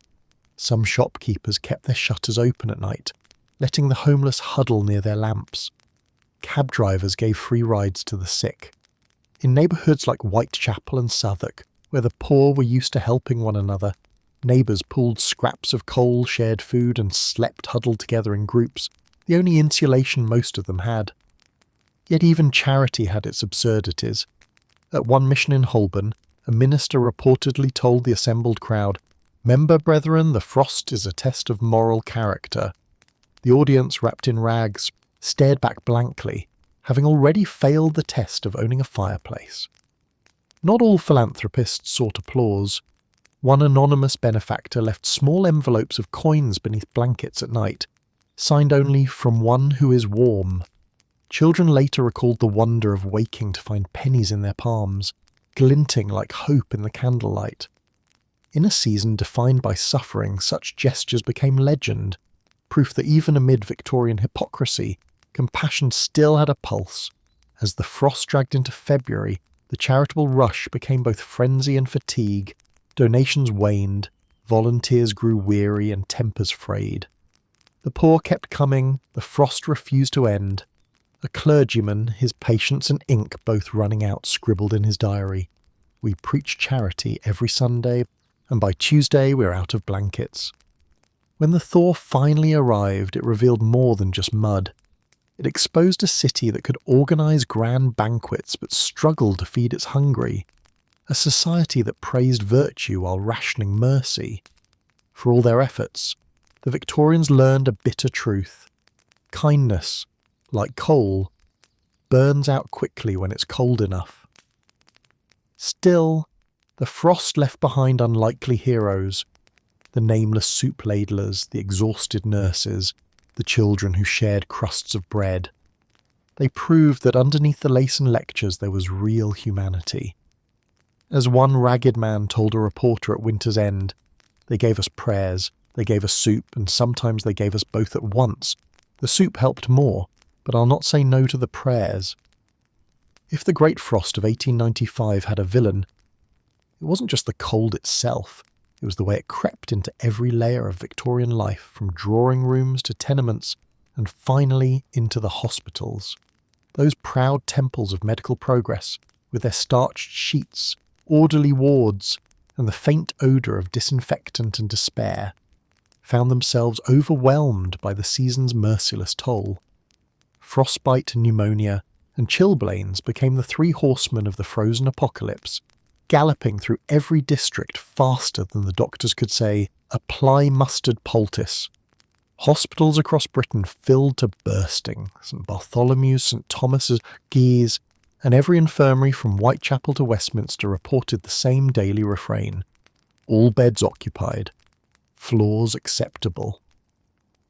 The frost turned London's medical system into a battlefield hospital. Patients huddled in corridors, wrapped in borrowed blankets, coughing like an orchestra of broken accordions. Nurses clattered between wards carrying trays of broth, thermometers, and hopeless optimism. Victorian medicine was, to put it politely, confident. The doctors of the day had an extraordinary ability to sound certain about things they barely understood. A typical diagnosis went something like this: "Ah, you appear to be freezing to death. Take 3 brandies, avoid draughts, and think warmer thoughts." Indeed, brandy was prescribed so frequently that one could be forgiven for mistaking the hospitals for public houses with extra paperwork. Humour of the time put it best: Victorian medicine, if it doesn't cure you, at least it'll make you too drunk to care. The wards were a patchwork of suffering. In one bed, a labourer lay with hands blackened by frostbite, fingers already beyond saving. In another, a young mother gasped for breath, lungs seized by pneumonia. Across the aisle, a child whimpered from chilblains so severe that his skin had cracked like old porcelain. The nurses worked tirelessly, warming limbs, rubbing salves, changing bandages stiff with ice. They moved through the dim light, faces pale, hands raw, fueled by tea and duty. Heating the hospitals themselves became an impossible task. Coal was scarce, and the great iron radiators, when they worked at all, produced heat roughly equivalent to the exhalation of a polite ghost. Blankets were rationed, fires burned low, and water buckets froze overnight beside the beds. Some patients were so cold they exhaled visible breath indoors. You could tell who was alive by the mist above their faces, one nurse grimly recalled. Doctors experimented with whatever treatments came to mind. Some swore by friction, rubbing limbs with snow to restore circulation, which mostly restored screaming. Others preferred the opposite approach, soaking frostbitten parts in warm water, an innovation that worked until the hospital ran out of unfrozen water. Leeches were suggested briefly, but dismissed on the grounds that even they had frozen to death. Despite the chaos, the hospitals were havens compared to the streets. Outside, the cold was merciless. Inside, at least there were walls and occasionally miracles. A few patients did recover. Frostbitten fingers regained feeling. Fevers broke. Lungs cleared. One doctor at St George's reported with some pride that a man previously believed perished by frost sat up and demanded tobacco. It was the Victorian equivalent of a resurrection. Not all cases were so triumphant. The cold had a way of amplifying existing misery. Those already weakened by hunger or age stood little chance. Pneumonia swept through the poor wards like wildfire through snow. The sound of coughing became as constant as the ticking of the hospital clocks. Nurses developed a grim rhythm: feed, wrap, pray, repeat. The only comfort came from the camaraderie born of crisis. "We are frozen, but not unmoved," wrote one matron in her logbook, "and we shall thaw before they perish." Medical students, eager for experience, flocked to help. They sketched frostbitten limbs for study, measured body temperatures with the precision of scientists and the horror of poets. Some fainted at the sight of gangrene, others took notes eagerly, dreaming of publications titled On the Peculiar Rigidity of Extremities During Exceptional Frost. There was no shortage of material, only of toes. Outside the hospitals, apothecaries did brisk trade. Their windows glowed with bottles promising relief. Dr. Wainwright's anti-frost elixir, mostly gin, pulmonary reviver, brandy with a Latin label, and Mrs. Goodbody's warming tincture, which allegedly contained the essence of the sun but smelled suspiciously of rum. If nothing else, London stayed well lubricated through its suffering. For all their flaws, the hospitals embodied the best and worst of the Victorian spirit: innovation and arrogance, compassion and class divide.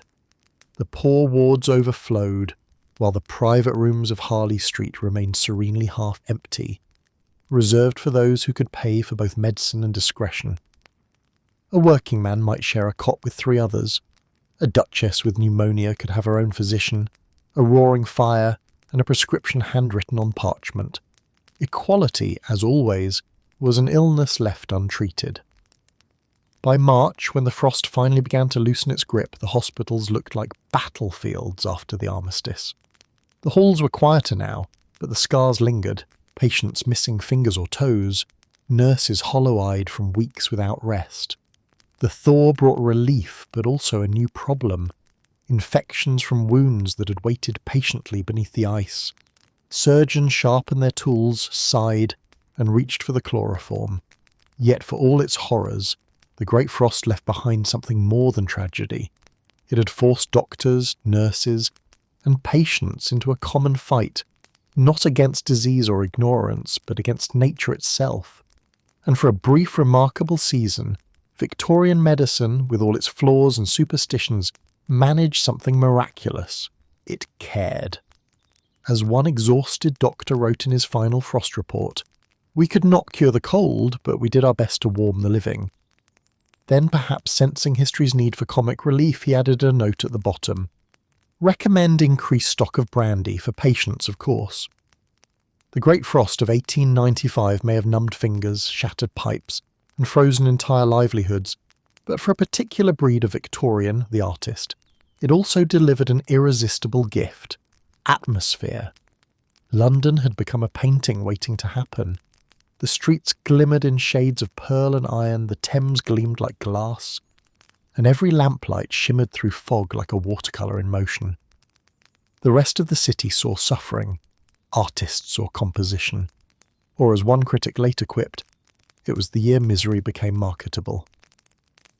Painters were the first to pounce. The Royal Academy, that bastion of respectability and romantic weather, had barely thawed from its winter recess when submissions began pouring in. The frozen Thames at twilight, frost fair by moonlight, girl with frozen bread loaf. Art studios turned into laboratories of cold beauty.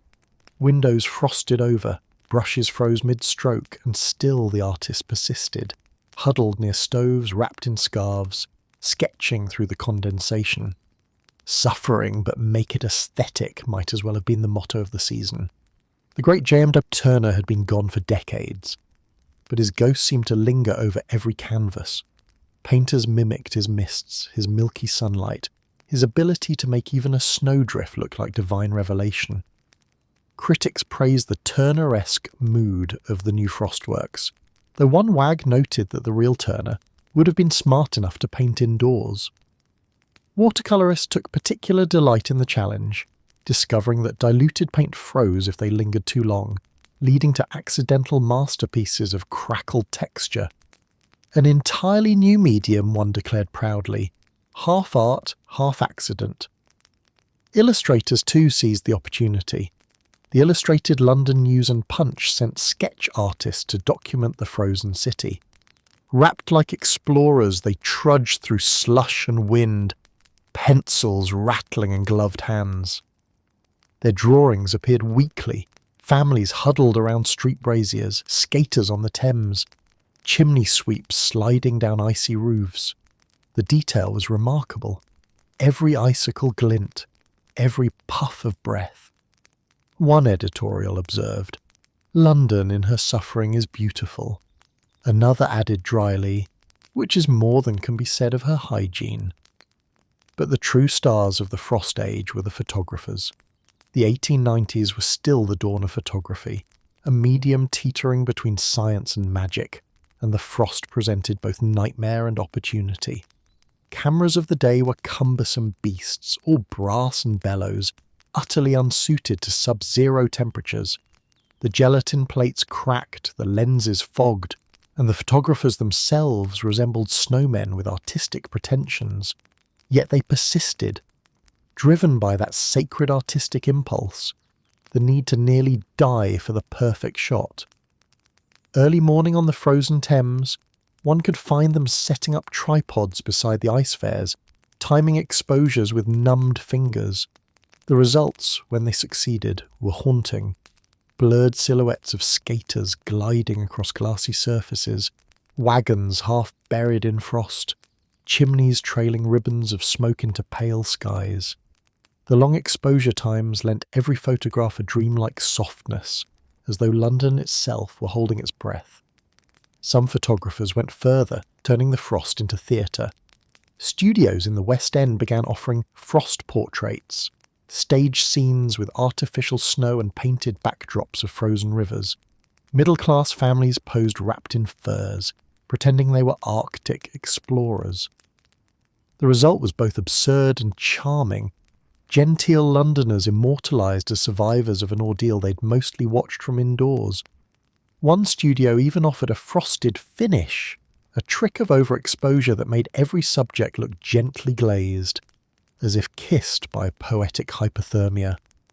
Artists, of course, romanticised what the poor endured. Critics noticed.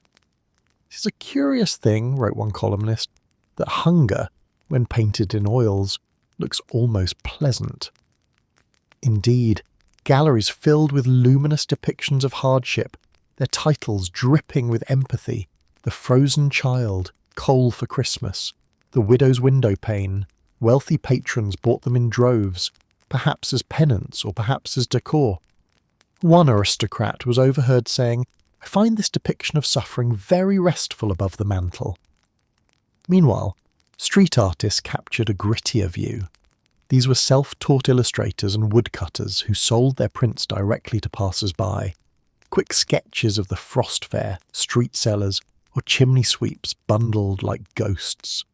Their work lacked refinement but overflowed with life. One anonymous sketch titled "The Fire in the Street" became iconic. A circle of Londoners huddled around a brazier, faces glowing in the firelight while the rest of the world lay white and shittost. It was raw, immediate, and truer than all the gilt-framed oil paintings combined. Not everyone was impressed by the artistic frenzy. One letter to the Times scolded, "It seems our painters and photographers have found profit in other people's frostbite." Another accused them of aestheticising misery, a charge that didn't stop anyone from buying the prints. Art, after all, was Britain's favourite way of turning guilt into culture. Yet for all its contradictions, the art of the frost served a purpose.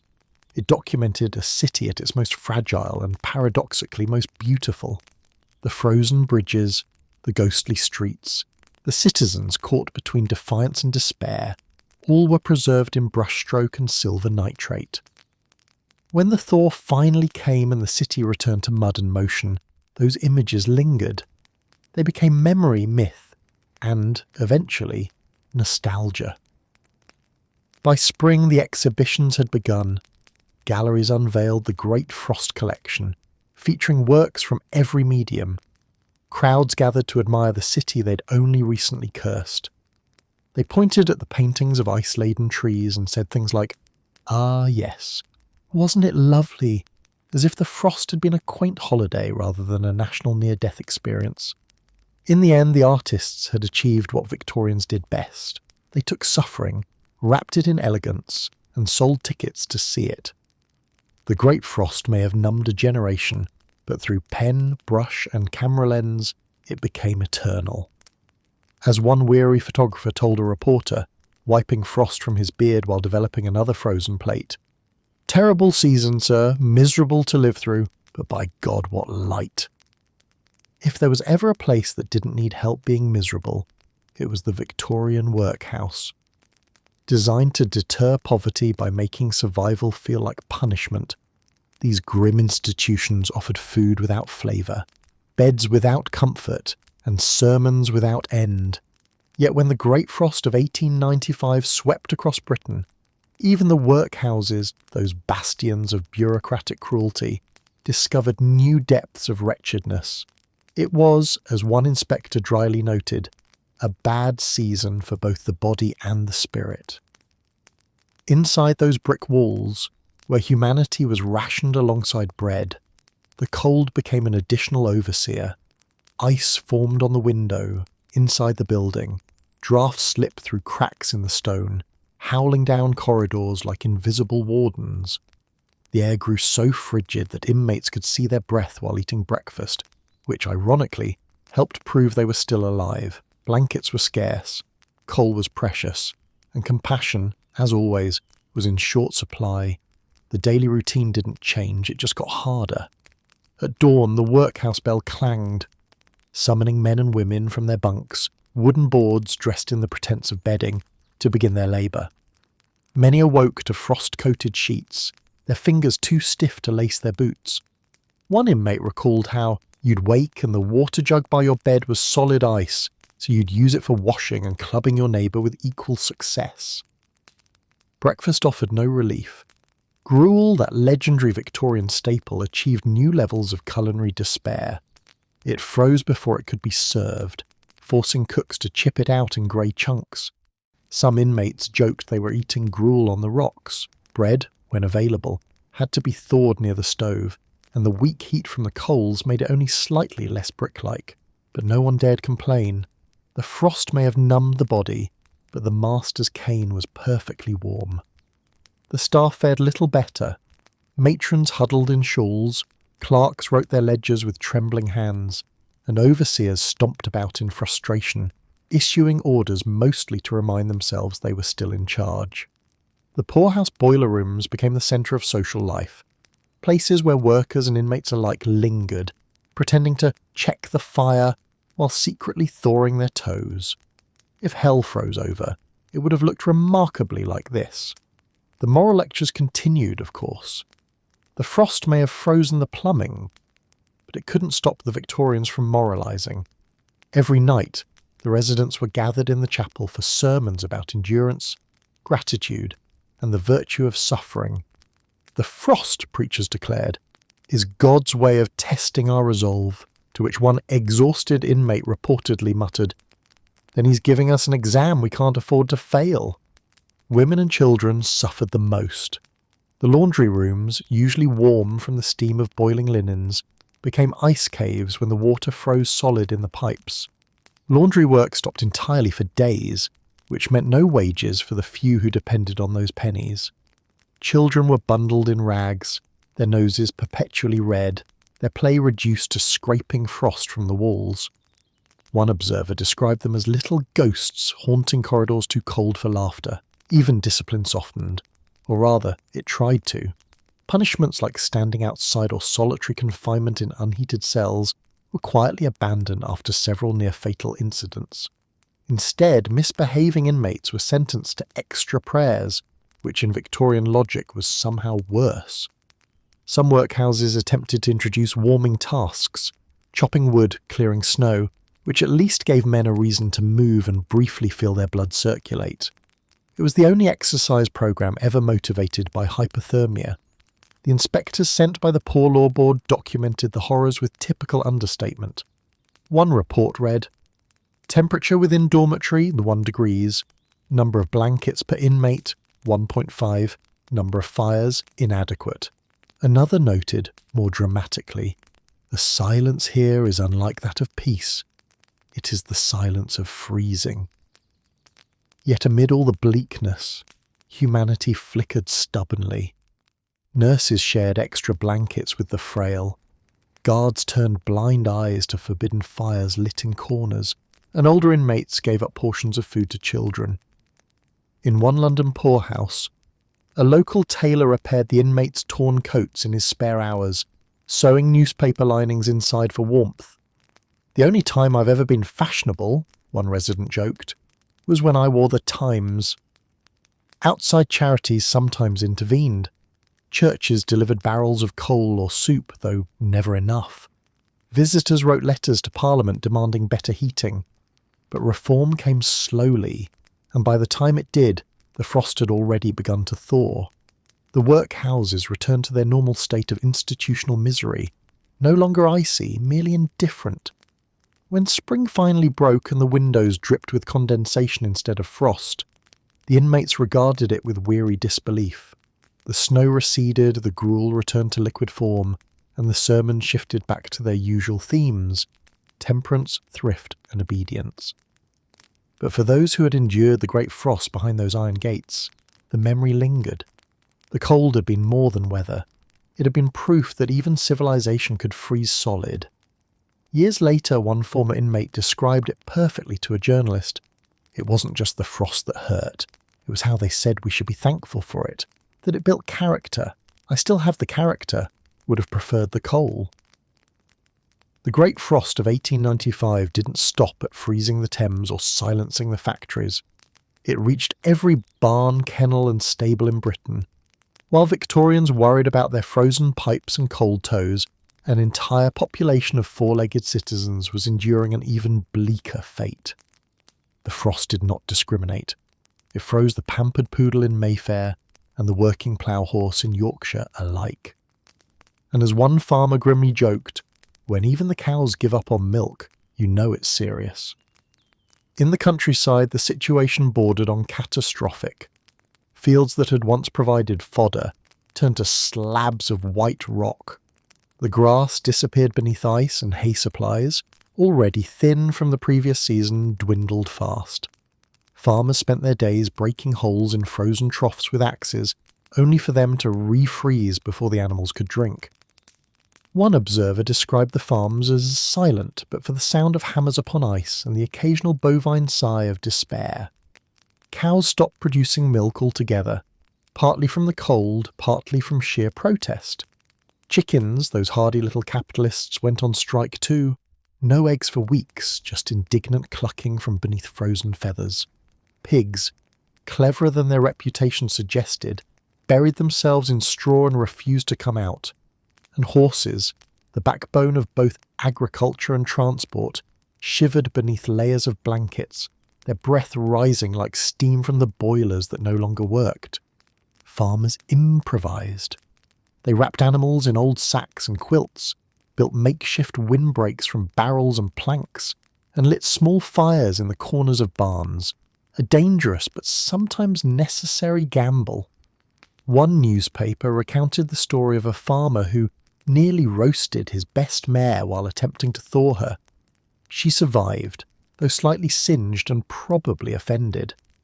The frost also froze supply routes, leaving rural communities isolated. Fodder deliveries stopped. Hay merchants vanished behind snowdrifts. Farmers who had stored extra grain found themselves besieged by neighbours, begging or bartering for feed. One can imagine the negotiations. "I'll trade you a half sack of oats and my eternal gratitude for that hay bale. Make it a full sack and you've got a deal." The black market in cow food was booming. City animals fared no better. London's dogs, beloved companions, rat catchers and part-time beggars, faced icy pavements and empty bowls. Pet owners did their best, wrapping dogs in tiny coats, some knitted by hand, others clearly repurposed from old socks. Newspapers published advice on winter care for domestic animals, urging readers to keep them indoors whenever possible. The advice was sensible but ignored, because most Londoners barely had enough warmth for themselves. Stray dogs huddled under street grates, chasing the faint warmth of gaslight. Cats disappeared from rooftops, choosing survival over spectacle. In the wealthier districts, pet care became a moral performance. The upper classes adored their animals, perhaps even more than their servants, and spared no expense keeping them warm. Tiny fur-lined dog beds appeared in drawing rooms, and lapdogs were swaddled in miniature blankets like infants. One fashionable lady in Kensington was said to have commissioned a dog muff, a heated pouch into which her spaniel could poke its head during walks. It was ridiculous, but also profoundly Victorian, turning empathy into an accessory. Horse-drawn cabs, omnibuses, and delivery wagons relied on thousands of animals, and the frost pushed them to the brink. Streets turned slick and treacherous, sending horses sprawling. Animal welfare organisations, particularly the RSPCA, reported a surge in injuries. Volunteers patrolled the streets armed with sand and sawdust, spreading it on icy corners to prevent accidents. "We save beasts with dirt," one inspector wrote, "while men slip freely." In the markets, chaos reigned. Smithfield and Billingsgate, the beating hearts of London's meat trade, became frozen carnivals of contradiction. On one side, farmers sold animals desperate for warmth. On the other, butchers sold meat frozen so solid it could double as a cricket bat. The livestock that survived fetched absurd prices, leading one columnist to quip, "A live chicken is worth its weight in coal." Meanwhile, rural veterinarians found themselves busier than ever. Frostbite, colic, and respiratory infections swept through the barns like ghostly thieves. Treatments ranged from the sensible warm mash, rest, shelter, to the experimental smearing goose fat on hooves, wrapping sheep in newspapers, or dosing horses with rum. The line between veterinary science and pub folklore grew thin. "We gave the cow half a bottle of brandy," one farmer told a reporter. "She didn't milk anymore, but she did sing." And yet, even in the bleakest barns, there were moments of humanity. Farmers who could barely afford to feed their own families still shared their food with their animals. In city tenements, children snuck crusts of bread to half-starved strays. Churches blessed farm beasts in impromptu ceremonies, praying for both divine mercy and warmer weather. The frost, for all its cruelty, had reminded Victorians that compassion wasn't just for humans, it was for every living thing shivering under the same indifferent sky. When the thaw finally came, the toll was immense. Farmers buried animals by the hundreds. Milk shortages continued for months, and prices of butter and cheese soared. The streets reeked of decay where carcasses thawed too slowly. But there were survivors too. The battered workhorses, the resilient strays, the cows who began to moo again as if announcing the end of a nightmare. The Great Frost had tested the entire food chain, from human to hound to hoof. And if the Victorians emerged humbled, they also emerged wiser. As one farmer put it, with the blunt poetry of a man who'd seen enough of both life and death, "We learned this winter that beasts feel the cold same as us. Only difference is, they don't complain, and they don't charge rent for a stall." If adults met the Great Frost of 1895 with panic, prayer, and poor decisions, the children of Britain met it with sheer chaotic delight. For them, the frost wasn't a national emergency. It was a playground that had exploded overnight. The same ice that paralysed trade and froze livelihoods became, in their small and fearless hands, the greatest toy nature ever made. And while parents grumbled and doctors despaired, London's streets echoed with laughter, shrieks, and the unmistakable sound of small bodies colliding with the laws of physics. School attendance plummeted the moment the frost settled in. Officially, it was due to transport difficulties. Unofficially, it was because the Thames had turned into an enormous illegal recess. The city's children, armed with nothing but energy and a questionable sense of self-preservation, turned frozen lanes, rooftops and riverbanks into arenas of unregulated fun. Victorian childhood joy could be summed up neatly: survive hypothermia with style. Snowball fights erupted on every corner. These weren't the fluffy cinematic kind, they were Victorian snowballs, compacted with the density of granite, and occasionally enhanced with a handful of coldest for tactical advantage. Newspaper reports described them as spirited engagements between youth, which is Victorian shorthand for gang warfare with frozen artillery. Ears were split, noses bloodied, and friendships briefly ended over disputed hits. Yet the moment the next snowfall came, truces melted as fast as the snowmen. Speaking of snowmen, the Victorians took those to absurd extremes. Forget jolly carrot noses. These were macabre monuments of overachievement. Children built snow sculptures of politicians they disliked, schoolmasters they resented, and, in at least one recorded instance, a life-size snow policeman complete with a stick and a sarcastic grin. A popular gag involved placing an abandoned hat or scarf atop a frozen figure and pretending it was a real person. Passers-by would tip their caps in respect to what they thought was a beggar, only to realise they'd just greeted an ice cadaver. London humour was cold in every sense. Sledding became an obsession, though few children actually owned sleds. Resourcefulness filled the gap. Coffin lids from undertakers' yards, breadboards from kitchens, metal trays borrowed from bakeries. Anything that could slide did. The steep slopes of Primrose Hill, Hampstead Heath, and the banks of the frozen canals became racetracks of reckless innovation. The cries of "Look out below" usually meant it was already too late. Broken limbs were common, but so was laughter. One doctor at St. Thomas's reportedly described a wave of frost fractures, children arriving with smiles and splints in equal measure. Poorer children, without even a coffin lid to their name, improvised further. Some tied ropes to frozen cabbage crates, others used flattened oil cans or even their own shoes, which became instant ice skates once the soles wore thin. "If it slid, we rode it," recalled one survivor of the era, with nostalgic pride and possibly lingering back pain. The frost turned every public space into a stage. Parks became ice kingdoms, alleyways became curling lanes, and rooftops transformed into dangerously creative slides. In the East End, groups of children carved tiny skating rinks out of puddles, competing to see who could stay upright longest before physics reclaimed them. Victorians adored competition, and so did their offspring, even when it ended in bruises. Not that adults entirely disapproved. Many parents, too cold or too tired to protest, let the chaos unfold. Watching their children slide across the street was often the only entertainment left when fires ran low. Some even joined in.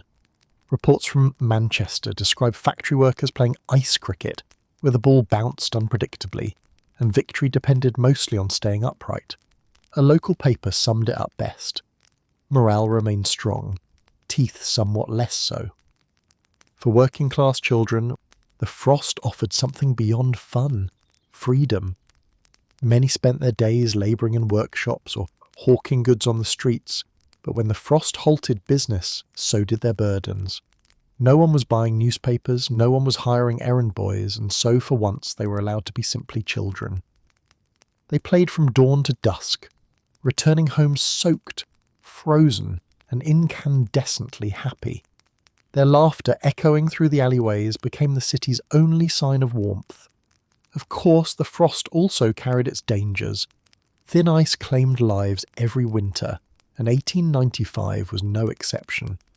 The frozen ponds and canals were irresistible to adventurous spirits, and tragedy often followed. Newspapers recorded countless warnings. 2 boys perish on the ice at Regent's Park, or fatal skating mishap in Battersea. The stories were grim, but they changed little. By the next day, new children were back on the same ice, armed with the logic that it won't happen to me. Childhood courage and childhood stupidity are often the same temperature. Despite the risks, the memories of that winter became legend among those who survived it. Decades later, grown men and women would reminisce about the Great Frost as the happiest cold we ever knew. They spoke of snowball duels at dusk, of sliding until their clothes froze stiff, of mothers scolding them while secretly smiling. The frost had robbed adults of comfort, but gifted children a kingdom. When the thaw finally came, it was the children who mourned most. Their icy playground melted into slush, their snowmen sank into puddles, and the city returned to its usual grey routine. Sleds were returned, boards were confiscated, and schoolmasters resumed their eternal war against joy. But for one glorious freezing month, childhood had ruled London. As one boy supposedly shouted on the last day of skating before the ice broke, "Tell the frost we'll miss it, but not enough to stop feeling our toes again."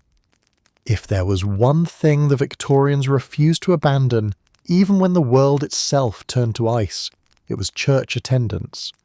The Great Frost of 1895 might have silenced factories, emptied streets, and broken pipes, but come Sunday morning, Londoners still trudged through the snow, determined to prove that faith, if nothing else, could withstand frostbite.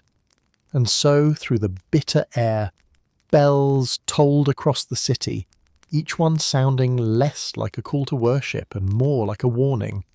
Inside, the churches were breathtaking, literally. Breath hung in the air like incense. The vast stone walls, which in warmer seasons inspired awe, now functioned as enormous refrigerators. Pews were icy to the touch, hymnals stiff with frost, and the holy water in fonts froze she did, transforming baptism into a logistical problem. "We shall sprinkle with the chisel," one vicar reportedly joked. Humour was the only thing keeping the congregation from freezing in place. The faithful huddled together in layers of wool, shawls and good intentions. Gloves were a must. Hymn books slipped from numb fingers and landed with dull thuds on the wooden floors. Hats remained firmly on heads. Propriety could take a back seat when your scalp was halfway to hypothermia. A few clever parishioners tucked hot potatoes in their coat pockets, pretending piety while secretly basking in portable warmth. The spirit was willing, as one would be equipped, but the fingers were numb. Fred no better. Vicars stood at their pulpits wrapped in extra scarves, delivering sermons through visible puffs of breath, looking like prophets preaching in a cloud. Candles sputtered in the draught, and the organ wheezed pitifully, pipes clanking like arthritic knees. One choir boy later recalled that during the frost, every note came out a key lower than intended. We sang hymns of despair whether we wanted to or not. And yet the sermons went on, longer than ever, as if spiritual endurance could compensate for physical suffering. The theme of the season inevitably was divine testing. Preachers compared the frost to biblical trials. Job had boils, London had chilblains. The cold, thundered one minister in Bloomsbury, is the Lord's reminder that comfort breeds sin and hardship breeds virtue, to which a shivering congregant was overheard muttering, "Then virtue's got frostbite, sir." Others took a more practical approach, turning their sermons into frostbite advisories disguised as theology. "Keep thy extremities covered," warned a clergyman in Southwark, "for the wages of neglect are numbness and ruin." Parish bulletins offered advice that blurred the line between divine and domestic. Trust in providence, but also in wool. The cold blurred social boundaries within the pews. Aristocrats and paupers alike found themselves united in the universal experience of freezing. One reporter noted with rare sincerity, "In church all were equal, for all were equally blue." Servants sat beside their employers without scandal, because proximity meant survival. Even the most judgmental parishioners stopped caring who smelled of gin and who of lavender water. Everyone smelled faintly of damp wool. Not every parish took the frost lying down. In some churches, the congregation fought back with ingenuity. Brass foot warmers were filled with glowing coals and passed discreetly under pews. Wool blankets were laid along benches, creating makeshift communal quilts. In country parishes, where resourcefulness thrived, small fires were lit in metal pails at the back of the nave, giving off just enough heat to thaw toes, but also occasionally to set hymnals smouldering. "The Lord's word was on fire," joked a parishioner in Kent. Quite literally, some churches tried to capitalise on the ordeal. One enterprising vicar organised frost services, evening gatherings where tea and hot bread were served before prayers. Attendance skyrocketed. "A roaring success," the parish newsletter announced, though sceptics noted that most of the faithful left immediately after the tea. Elsewhere, choirs adopted new repertoires to match the mood. Led Kindly Fire, Come Ye Shivering Faithful, and the newly popular Nearer My Stove to Thee. Still the frost took its toll, bells cracked in their towers, ropes stiffened with ice, and stained glass windows frosted over so completely that the saints looked trapped inside snow globes. One unfortunate vicar in Yorkshire discovered his communion wine frozen solid mid-service, forcing him to improvise with hot cider. It was, by all accounts, the liveliest Eucharist the parish ever experienced. Outside the churches, the poor gathered near their doors long after the services ended. To them, the church was less a house of worship and more a house of warmth, however meagre. Clergymen distributed blankets, bread, and spiritual encouragement, though the latter provided less insulation. Children were allowed to sit by the candles, eyes wide at the coloured light glinting through the frosted windows. It was the only place that glowed, one East End boy recalled, and it smelled of wax and hope. When the thaw finally came, the congregations greeted it as both a blessing and a challenge. The pews were damp, the walls wept condensation, and the church floors turned slick as ice melted. But the relief was palpable. The frost had tested both faith and circulation. And while some parishioners swore never to sit through another sermon again, others claimed the ordeal had strengthened their devotion, if only because survival felt vaguely miraculous. Looking back, one newspaper captured the experience perfectly. London's churches stood unheated but unbroken, their flocks faithful, their organs wheezing, their sermons as long as the nights. If holiness were measured in shivers, we would all be saints. The frost had made church-going less about piety and more about perseverance, but perhaps that was the point. For in that winter of unending cold, the Victorians discovered a new kind of communion, one forged not in comfort or luxury, but in shared breath, chattering teeth, and the occasional prayer for spring. As one vicar wryly noted when the first warm Sunday arrived, gazing at his thawed congregation, "Ah, blessed be the Lord, and blessed be circulation, restored at last." Long before social media or breaking news alerts, the Victorians had something far more dramatic, the letter column, and during the Great Frost of 1895, Britain's postal system may have slowed to a crawl, but its citizens' pens never froze. Every inkwell became an emotional outlet, every newspaper a confessional. The frost inspired an avalanche of correspondence, part weather report, part poetry, part public therapy. If London was suffering, it was going to suffer eloquently. Letters poured into the Times, the Daily Telegraph, and the Illustrated London News from every frozen corner of the kingdom. There were heartfelt accounts, scientific analyses, moral reflections, and, of course, a healthy dose of melodrama. Victorians couldn't simply say, "It's cold, mouais." They wrote things like, "The frost has entered our bones and our souls alike, and one fears the Almighty has misplaced the thermostat." One correspondent from Hampstead described how his entire household had taken to wearing gloves indoors. "I now dine in kid leather," he lamented, which makes cutting meat rather theatrical. Another Londoner complained that his morning shave had become an Arctic expedition as the water froze mid-lather and his razor turned a weapon of frost and faith.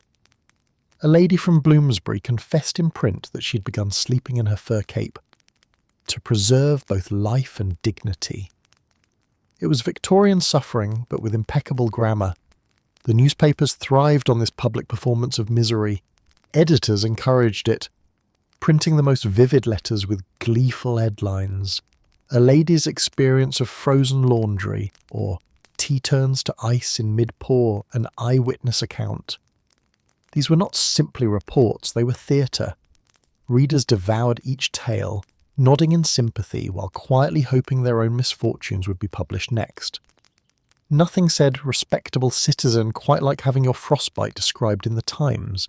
There was also frost gossip, the Victorians' favourite sport after moralising. The freezing of the Thames was the biggest news item of the season, and every day brought new rumours. A horse had fallen through the ice, it hadn't. The Prince of Wales had attempted to skate, he hadn't. And an enterprising vendor was selling frozen air in bottles, he absolutely was. Letters from the riverbank competed for attention, each one trying to sound more heroic, poetic, or self-pitying than the last. One particularly proud gentleman from Lambeth wrote, "I traversed the Thames this morning on foot. It was exhilarating, though one's confidence diminished with every creak beneath one's boots. Should this letter reach you, dear editor, know that I survived. The letter was printed in full, followed by an editorial note. We are delighted the author lived long enough to mail it. Beyond London, letters arrived from the countryside, painting portraits of rural endurance and quiet humour. A farmer from Kent described breaking ice for his livestock, until both we and the beast developed mutual frostbite. A vicar in Cornwall reported that his church organ froze on the note of G and refused to repent. A young governess in Yorkshire wrote, "My pupils' ink froze solid in their wells. Their essays remain unwritten. A small mercy for English literature." Not all letters were comedic. Some carried raw emotion.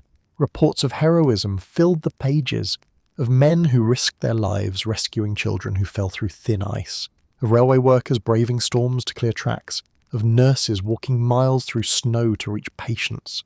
The frost revealed both cruelty and courage, and the Victorians, ever fond of moral contrast, made sure to document both. There were love letters too, icy romances born from shared hardship. One man wrote to his sweetheart in Manchester, "My dearest, I write from a house colder than reason. If I survive till spring, we shall marry in defiance of weather, mortality. Yours, half frozen but devoted." Her reply, preserved and archived, was practical and perfectly British. Bundle up and remember your muffler. Even children got in on the literary frost. The Illustrated London News published short notes from schoolboys describing snowball battles of Napoleonic scale and girls who proudly wrote that their dolls now sleep beneath a glacier. The editors adored it, proof that Britain's youth faced adversity with charm and recklessness. Private diaries from the era capture what newspapers couldn't, the intimacy of cold. In one London journal, a clerk noted simply, "Ink froze in my pen today. I decided this was divine instruction to stop working." Another diarist confessed that her family had resorted to reading aloud for warmth, for laughter generates more heat than coal. These tiny glimpses reveal not just hardship, but humour, the uniquely British instinct to joke one's way through catastrophe. The frost also sparked the rise of what might be called frozen philosophy. Essayists wrote about the moral lessons of winter. "The frost humbles all," declared one writer. "It silences the proud, equalises the classes, and teaches us patience, for nothing else thaws faster."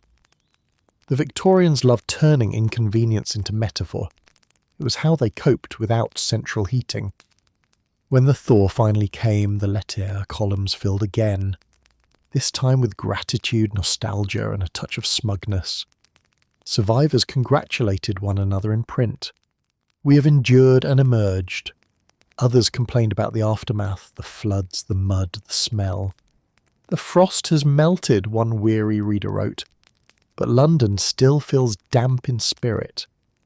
Historians later noted that the correspondence of 1895 provides one of the most vivid pictures of daily Victorian life, the humour, the vanity, the verbosity, and the strange comfort they found in complaint. Every letter, whether tragic or comic, shared the same message. We endured, and we made it sound impressive. As one editor wrote in his closing column when spring finally arrived, "The ink has thawed, the city has dripped, and the public has spoken. Their courage, their wit, and their handwriting have outlasted the frost." We are reminded that while London may freeze, it never falls silent. It merely writes louder. And perhaps that was the true genius of the Victorians. They couldn't stop the cold, but they could describe it beautifully, one frostbitten paragraph at a time. While most Victorians spent the Great Frost of 1895 trying not to freeze to death, a peculiar breed of Britain regarded it as the opportunity of a lifetime. These were the scientists, meteorologists, natural philosophers, amateur observers, and gentlemen of thermometric obsession, who saw in the frost not suffering but data. For them, nature's attempt to turn London into a frozen museum wasn't a disaster at all. It was an experiment. To the average Londoner, ice meant misery. To the Victorian scientific mind, it meant measurement. The meteorological office in South Kensington buzzed with excitement as barometers plummeted and thermometers cracked in half. Reports poured in from all over the country. Frozen rivers in Devon, snowdrifts in Essex, ice fogs in Scotland. The Director of Meteorology reportedly declared it a splendid opportunity for data collection and frostbite. He wasn't joking. This was the golden age of amateur science, a time when half of Britain seemed to own a microscope, a notebook, and a dangerous level of confidence. Every gentleman with a garden thermometer suddenly considered himself a climatologist. The Royal Society received hundreds of letters from concerned observers detailing the temperature of bird baths, the thickness of local puddles, and the exact moment milk solidified on windowsills. One correspondent proudly noted, "My ink froze at 7:42 this morning, precisely when the cat gave up on living." The Victorians were fascinated by measurement because they believed it was a form of moral order.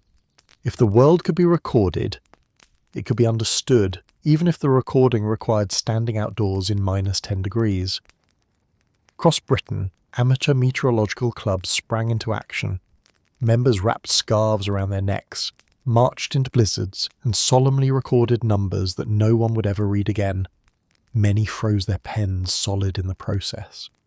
"The ink has perished heroically," one wrote, "in service of science."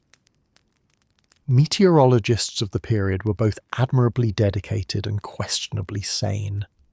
They hiked into snowstorms to check barometers, knocked ice off anemometers, and took turns warming thermometers beneath their coats to ensure accuracy. There was even a frost committee, a temporary collaboration between the Meteorological Office and the Royal Society, whose stated goal was to determine the physiological and agricultural effects of the prolonged freeze. Unofficially, it determined that the physiological effects included numb toes and an urgent craving for brandy. Naturalists were equally enthralled. Charles Darwin was long gone, but his spirit lived on in every gentleman who crouched in the snow to observe frost patterns on leaves. Entire essays were written on the architecture of ice crystals, complete with sketches and poetic rhapsodies about the geometric purity of frozen water. Nature journals published articles with thrilling titles like "Observations upon a particularly stubborn icicle in Kensington." Even chemists got involved, experimenting with ways to prevent freezing, often with disastrous results. One newspaper reported a spirited inquiry into antifreeze solutions using gin or vinegar and whale oil. The conclusion? Gin worked best for morale, if not for pipes. Another chemist discovered that adding salt to the streets helped melt ice, accidentally inventing modern road grit. Unfortunately, his neighbours were less impressed, as their boots corroded into oblivion. Photographers, those new scientific artists, joined the fray too. Using fragile glass plates and bulky cameras, they captured frost crystals under magnifying lenses, often shivering so violently that their exposures blurred into abstract art. One particularly zealous inventor in Manchester attempted to photograph the act of freezing itself. He succeeded only in freezing the camera. Meteorological societies competed to report the lowest recorded temperatures. The Quarterly Journal of the Royal Meteorological Society became a kind of icy Olympics. Cambridge claimed -11 degrees. Edinburgh countered with -13 degrees. Then an observer from Lincolnshire wrote in triumph, "At dawn today my thermometer read -17.2 digits, though it may have been hallucinating." The editors published his result anyway, noting that extreme circumstances may have affected precision. But science in the snow wasn't purely academic. The data collected that winter led to real progress, at least by Victorian standards. Engineers studied how water mains froze, helping improve insulation. Medical men observed frostbite in detail, establishing early treatments. Even astronomers benefited. The cold, clear skies of 1895 offered rare visibility, allowing observatories to record unusually sharp images of the moon. "A triumph of frost over fog," one astronomer wrote cheerfully, ignoring the fact that half his staff had pneumonia. Meanwhile, public lectures on the meteorology of the frost drew huge crowds. Victorians adored a good disaster, especially one with diagrams. Professors pointed at charts showing plummeting temperatures and solemnly declared that the nation stands within a great experiment of nature. Attendees nodded, grateful to be reminded that their misery was scientifically significant. Some lecturers even brought props, frozen cabbages, blocks of ice containing coins, and once an entire frozen pigeon, used to demonstrate the principles of cold preservation and audience discomfort. For the truly devoted, the frost was an intellectual pilgrimage. One meteorological enthusiast wrote in his journal, "While others curse the cold, I rejoice in the purity of its readings. Never before has nature revealed herself so numerically." He was later hospitalized for exposure, but his data survive, a small price in his view for enlightenment. When the thaw finally arrived, the scientists were almost disappointed. The great natural experiment was over. Their instruments dripped sadly, and the barometers rose like closing curtains. The Royal Meteorological Society published its grand report that spring, declaring 1895 a winter of remarkable scientific utility. Everyone else called it a nightmare. Still, history owed these frostbitten data collectors a debt. Thanks to their obsessive note-taking, Britain possessed one of the most detailed climatic records in the world. They had measured, documented, and dignified the suffering.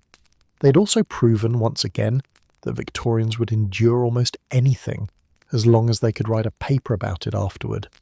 As one anonymous scientist concluded in his report, "The frost has passed, the reading's complete. It was cruel, it was glorious, and it was measurable, and that, gentlemen, is what truly matters." After 6 relentless weeks of glittering misery, February 1895 finally loosened its icy grip. The great frost began to die not with a whisper, but with a slosh. The first signs of the thaw arrived quietly, the faint drip of melting icicles, the soft groan of shifting ice on the Thames, and, most miraculous of all, the return of mud. Londoners awoke one morning to find that the city's pristine white blanket had turned into a brown, wet insult. The good news? You survived the cold. The bad news? You now live in a swamp. At first, there was celebration. Children ran outside to stomp in puddles. Adults wept with gratitude as water finally flowed from their taps again. Newspapers announced "The thaw commences" in triumphant headlines, as if civilization had been reborn. For a few brief hours, London basked in relief. Then inevitably came the consequences. When ice melts, it does not politely disappear. It seeks revenge. The frozen rivers broke their silence with a thunderous crack, sending slabs of ice crashing downstream like drifting wreckage. The Thames, which had served as London's accidental carnival ground, transformed into a churning torrent of filth and debris. Barges capsized, bridges strained, and the frozen fair that had so charmed visitors only days before now dissolved into chaos. The stalls vanished, the gamblers scattered, and anyone still standing on the ice learned very quickly that solid ground was a temporary concept. One Times correspondent described the scene with typical Victorian understatement. The river is in a state of considerable animation. Translation: it was eating everything in sight. As the ice shattered, chunks the size of hansom cabs slammed into piers and boats, crushing wood and spirits alike. For those on the riverbanks, it was both terrifying and magnificent, the Frost Fair's final act, performed by a vengeful stagehand named Nature. Across the city, rooftops began dripping incessantly. Icicles the size of swords fell from gutters, occasionally introducing themselves to unsuspecting pedestrians. Chimneys coughed back to life, belching smoke into the damp air. The sound of dripping water became London's new soundtrack. Steady, relentless, and oddly taunting. In one diary entry, a housewife wrote, "The house leaks in 12 directions, yet the pump still refuses to work. God is mocking us personally." Flooding soon followed. The snowmelt had nowhere to go, and the city's drains, already choked by weeks of ice and neglect, gave up entirely. Streets turned into shallow rivers. Carriages splashed through knee-deep water. Pedestrians waded with umbrellas that did nothing for their ankles. Basement kitchens flooded overnight, turning food stores into indoor aquariums. "We have carp where the coal once was," complained one East End tenant, "and I fear they are breeding." For the poor, the thaw brought a different kind of misery. The flimsy shelters that had barely kept out the frost now filled with damp. Beds turned to sponges, walls wept condensation, and clothes that had frozen stiff now refused to dry. Disease, the great opportunist, returned with a vengeance. Pneumonia, influenza, and thaw fever, a catch-all term for being miserable and wet, spread faster than the meltwater itself. Doctors, exhausted from the frost's casualties, found themselves treating a new wave of sufferers who had survived the cold only to succumb to the damp. Farmers fared no better. Fields that had been white and silent now resembled porridge. Wagons sank, livestock floundered, and what hay remained turned sour in the moisture. The long-awaited melt had arrived, but it smelled faintly of ruin. "We are saved from freezing," one farmer wrote to the Agricultural Gazette, "only to drown standing up." Yet as Londoners waded through puddles and grumbled at leaking ceilings, there was a strange kind of joy in the discomfort. The city was alive again. Street vendors returned to their corners, calling out over the sound of dripping eaves. The post resumed its rounds, albeit damply. Children found new sport in floating makeshift boats down gutters. Even the church bells, newly thawed, rang again, though more than one tower reported falling water hazards during hymns. Of course, the Victorians couldn't let a good disaster end without a moral. Sermons declared the thaw a cleansing of sin. Editorials praised British resilience, noting how no nation has borne its freezing with greater dignity. It was national pride by way of chilblains. Poets waxed lyrical about rebirth and renewal, conveniently ignoring the fact that half the city smelled like a damp carpet. In theatres, comedians seized on the thaw for easy laughs. One music hall performer quipped, "We've all been baptised this week, though the clergy had nothing to do with it." Another joked, "London's roads are cleaner than ever, mostly because they've washed away." Audiences, still dripping from the commute, roared with approval. Humour, as always, was the British way of pretending not to mind. But not everyone was so quick to rejoice. The frost had broken, yet its damage lingered everywhere. Cracked foundations, warped roofs, burst pipes. Repairmen became the new aristocracy. The sound of hammering and cursing filled every street as carpenters, plumbers, and glaziers embarked on the largest patch-up operation since the Great Fire. "It's a fine time to be in the trades," noted Punch magazine, unless one prefers dry socks. By late February, the last of the ice vanished from the Thames. What remained was a murky, steaming river carrying away the detritus of the frozen season. Broken carts, dead rats, and a surprising number of lost hats.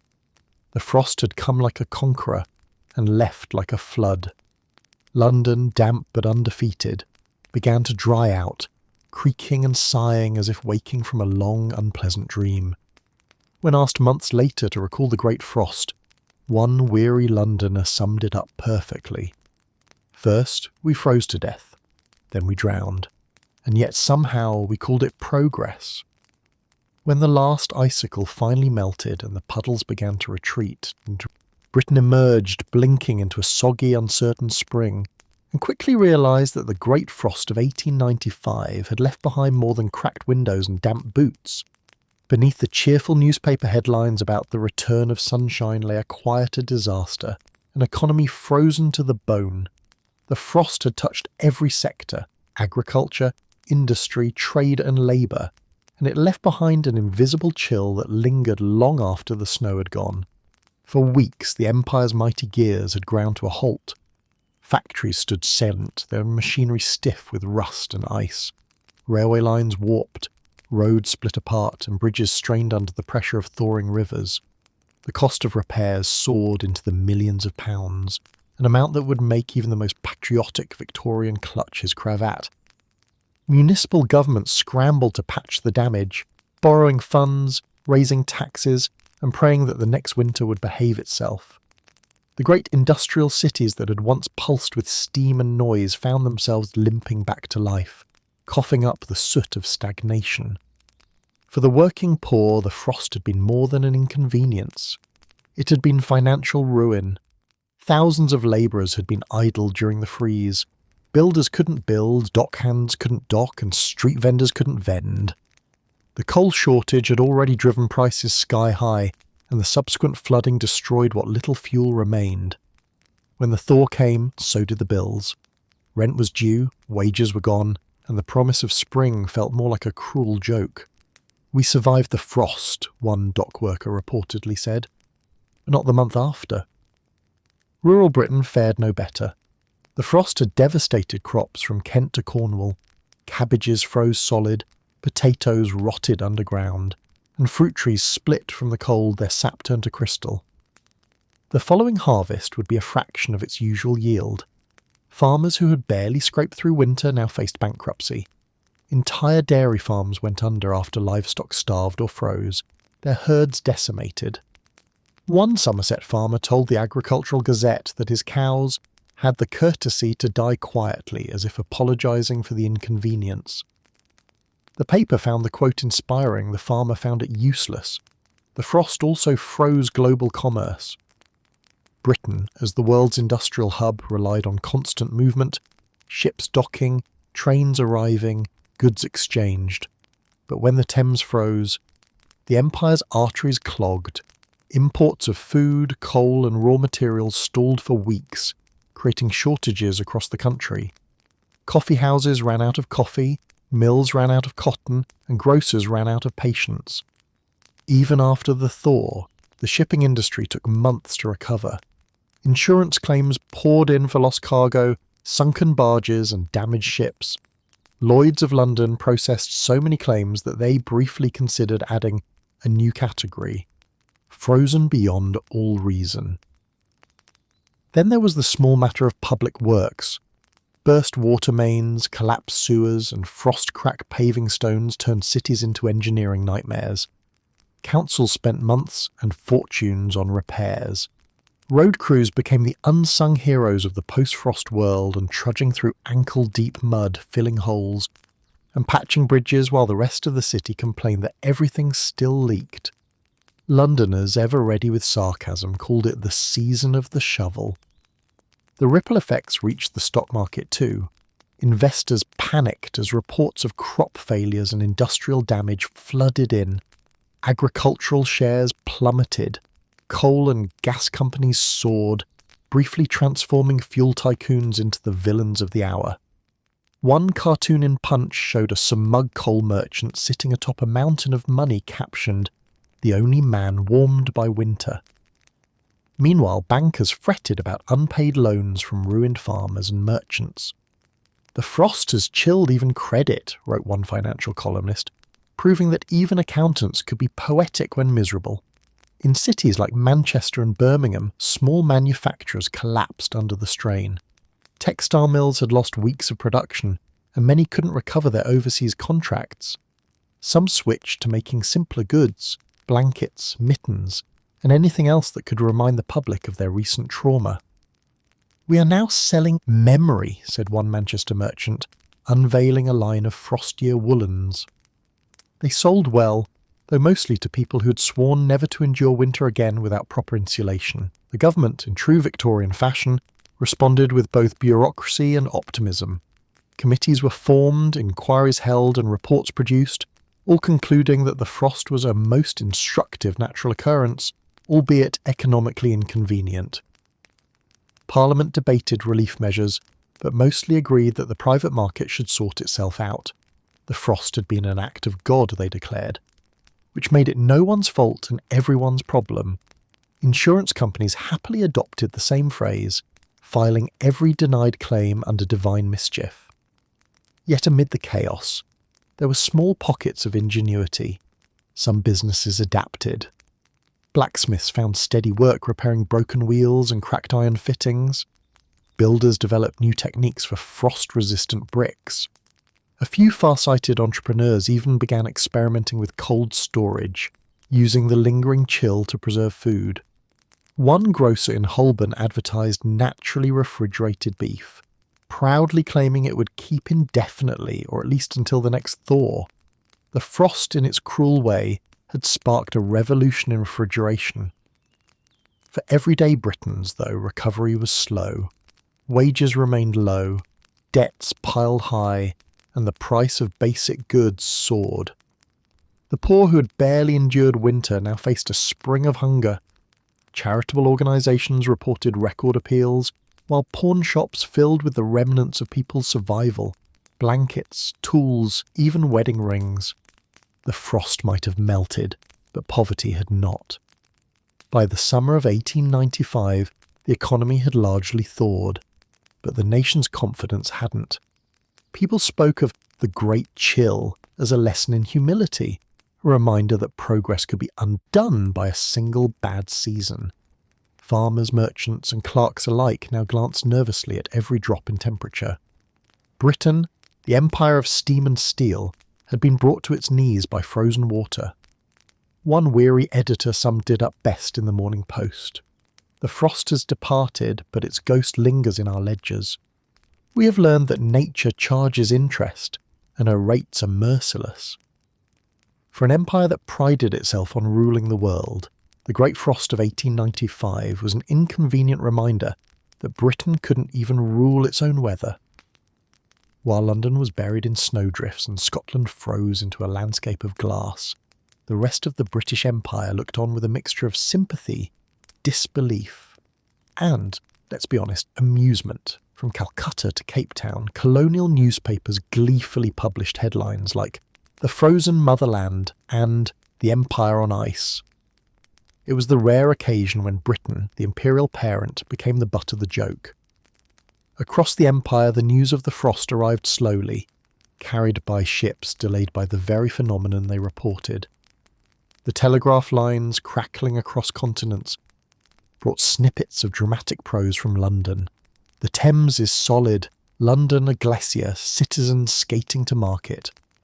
Colonies that had endured their own share of heat, storms and locusts responded with a kind of affectionate mockery. In Bombay, the Times of India wrote, "We sympathise deeply with our frozen brethren and suggest the export of tropical goodwill, bottled and sun-warmed." For many colonials, the idea of the empire's capital freezing over seemed absurd. Britain was supposed to be the model of modernity, the land of industry, steam power and scientific mastery, and yet here it was, defeated by water in its solid form. In Australia, the Sydney Morning Herald declared, "It appears Londoners are now discovering the advantages of refrigeration, though the system seems somewhat excessive." The line was reprinted gleefully from Melbourne to Perth. Shipping, the veins of empire, suffered most. The frost brought maritime chaos. The Thames, the Mersey, and countless smaller ports froze solid, halting the departure of merchant ships for weeks. Colonial goods, spices, sugar, tea, wool, and tobacco piled up on docks across the empire, waiting for ships that never arrived. In Calcutta, crates of indigo sat sweating in the heat. In Jamaica, rum destined for London languished in warehouses, while dock workers toasted to the Queen's frozen navy. Even the ice houses of India, which usually stored imported ice from Boston and Norway, now had to assure customers that they were not, in fact, mocking the situation.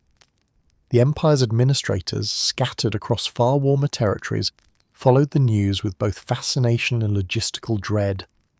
Colonial offices depended on constant communication with London for policy, funding, and most importantly, supplies. The frost delayed everything. Official correspondence arrived weeks late. Bureaucrats in Singapore complained that government orders were frozen in transit, and a frustrated governor in Ceylon telegraphed simply, "Tea excellent. Empire iced. Please advise." The colonial press took full advantage of Britain's discomfort. Satirical cartoons flooded newspapers. In New Zealand, one illustration showed Britannia wearing a fur cloak, her trident replaced with an icicle and a kangaroo offering her a sun lamp. In Cape Town, the South African Times ran a piece titled "How to Warm an Englishman," suggesting remedies like a voyage to Durban or removing the stiff upper lip to allow heat circulation. The laughter was affectionate but unmistakably smug, yet the frost had real economic ripples across the empire.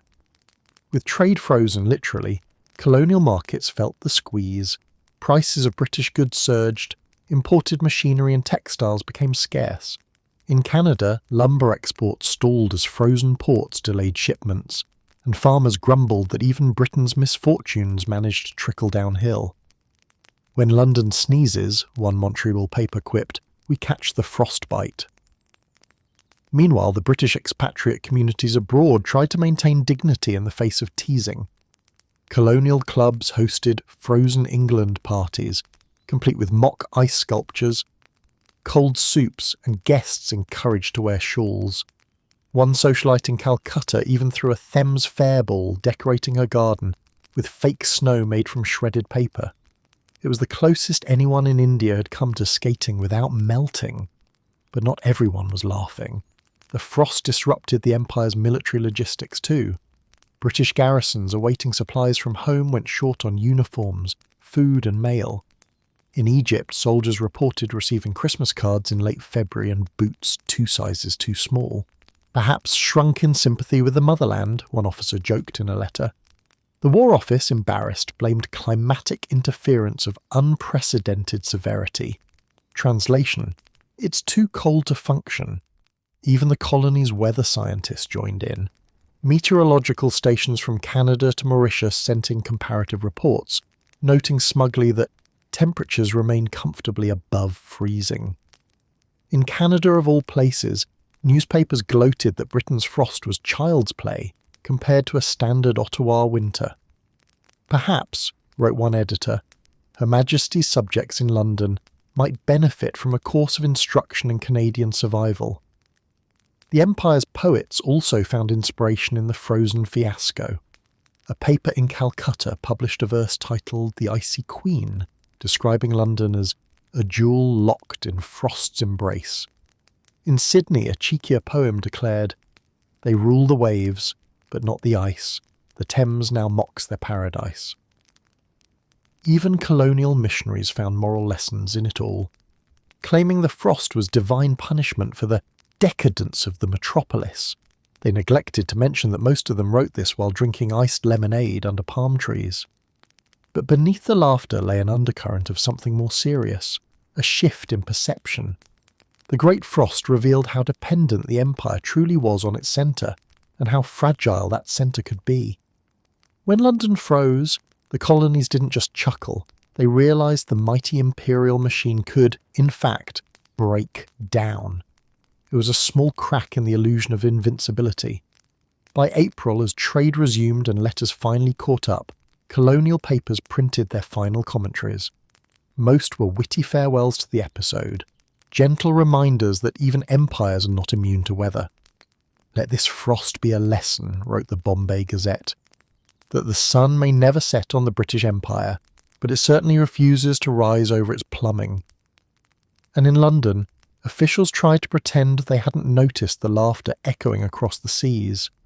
The frost had ended, but the embarrassment lingered, an icy reminder that even rulers of half the world could be humbled by their own climate. As one colonial wit in Melbourne wrote, raising a glass to the thaw, God save the Queen, and may Her Majesty's kingdom thaw before her tea does. By the time the Great Frost of 1895 finally melted into history, Britain had thawed in body but not in memory. The ice may have vanished from the streets, but it remained lodged in the nation's imagination, glimmering there like a snow globe that someone refused to put back on the shelf. Years later, when people spoke of that winter, they didn't just recall the misery, they recalled the stories. The frost had entered folklore, one frozen footprint at a time. It became, in true Victorian fashion, a moral event. The newspapers that once printed frost gossip and survival guides now transformed the ordeal into an epic of endurance. The nation that conquered continents, declared one editorial, has now conquered cold. This was, of course, a generous interpretation. Britain hadn't conquered the frost so much as stubbornly waited it out while drinking alarming quantities of tea, Still, the sentiment stuck. Perseverance was patriotic. Art and literature quickly mythologized the frost. Painters who had nearly lost fingers sketching frozen rivers now exhibited masterpieces of winter heroism. Watercolourists turned the bleak whiteness into beauty, a purity that seemed almost divine in retrospect. Even poets who had spent most of February shivering in boarding houses found inspiration in hindsight. Collections like Songs of the Frost and Icicles and Industry celebrated the cold as both torment and teacher.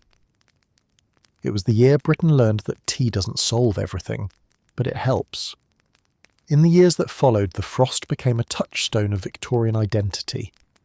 To have survived 95 was spoken with the same pride usually reserved for veterans and explorers. Grandparents told the tale to wide-eyed children, how the Thames froze, how people skated where ships once sailed, how the milk came out solid and the postman carried icicles instead of letters. We were a different people then, they'd sigh, made of sterner stuff and thicker blankets. It wasn't entirely untrue. The frost had tested everyone's limits and exposed who could adapt and who could only complain. Even fashion remembered. The thick wool shawls, fur muffs, and newspaper-stuffed boots of that winter became symbols of practical glamour. Frost chic, as it was jokingly called, survived in magazine spreads for years.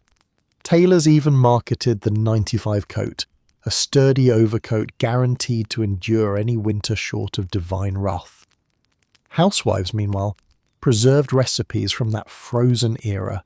Frost-resistant pies, soups that could survive neglect, and the legendary emergency stew, its contents best left unidentified. The frost also inspired innovation. Engineers developed better heating systems and improved insulation. The chaos of burst pipes and frozen mains led to new designs in plumbing, the very ones that would save countless future Britons from waking to solidified baths. City planners introduced improved drainage to prevent post-thaw flooding, and insurance companies grudgingly expanded their policies to include meteorological mayhem. In this way, suffering was alchemized into progress, the most Victorian outcome imaginable. Yet the frost's greatest legacy wasn't technological, it was psychological. It changed how the Victorians saw themselves. Before 1895, winter was an inconvenience. After it, it was an adversary. The frost became shorthand for endurance, thrift, and the quiet British art of complaining with dignity. It was, wrote one social commentator, the season when all classes froze together. For a few brief breath-fogged weeks, London's rich and poor had shared the same discomfort, the only truly democratic experience of the age. Of course, nostalgia soon polished the rough edges. By the early 1900s, sentimental magazine pieces began appearing with titles like The Beautiful Winter of '95, a description that would have startled anyone who had actually lived through it. Artists painted families joyfully skating on the frozen Thames, conveniently omitting the hunger, the deaths, and the smell of thawing streets. History, as usual, had been retouched for public display. Still, the frost remained a cultural marker. Music hall performers referenced it for decades. Colder than 95 became a punchline for bad weather, stingy landlords, or frosty receptions at dinner parties. School children learned poems that began when London lay in chains of ice and promptly forgot them by spring. The phrase, as hard as the great frost, entered popular speech, used to describe everything from stubborn bread to stingy bank managers. Writers later wove the frost into novels as a backdrop of drama and romance, a setting of hardship where stoic love and frozen boots triumphed against the odds. It became the ultimate test of character. Survive the frost, these stories implied, and you could survive anything: marriage, debt, or even Victorian plumbing. One serialised story in the Strand magazine told of a couple reunited on the thawing Thames, their love symbolically melting alongside the ice. It was sentimental nonsense, but readers devoured it. Meanwhile, in the decades that followed, scientists and meteorologists continued to reference 1895 in their records, the benchmark winter, the great benchmark of frozen Britain. Every cold snap afterward was inevitably compared to it. Not since the Great Frost, reporters would sigh, as though invoking a national ancestor. The frost became Britain's favourite ghost, revisited every winter, still haunting the weather reports.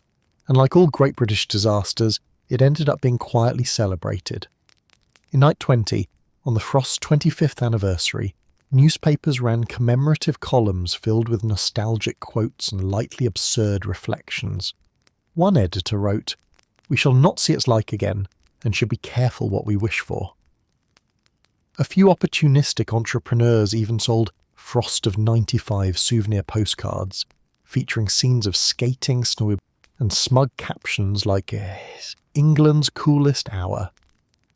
But perhaps the truest memorial lay not in print or paint, but in attitude.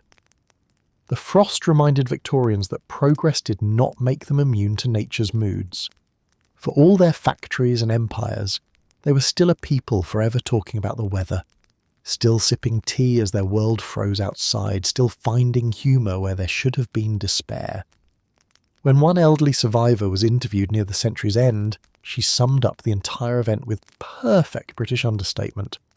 "Oh yes, I remember the frost. Terrible thing. The milk froze, the pipes burst, and father had to skate to work. But we got through it. We always do. And that in the end was the real legacy of the Great Frost. Not the painting or poems or grand statistics, but that quiet, stubborn certainty that no matter how cold the world became, Britain would put the kettle on and carry on steaming.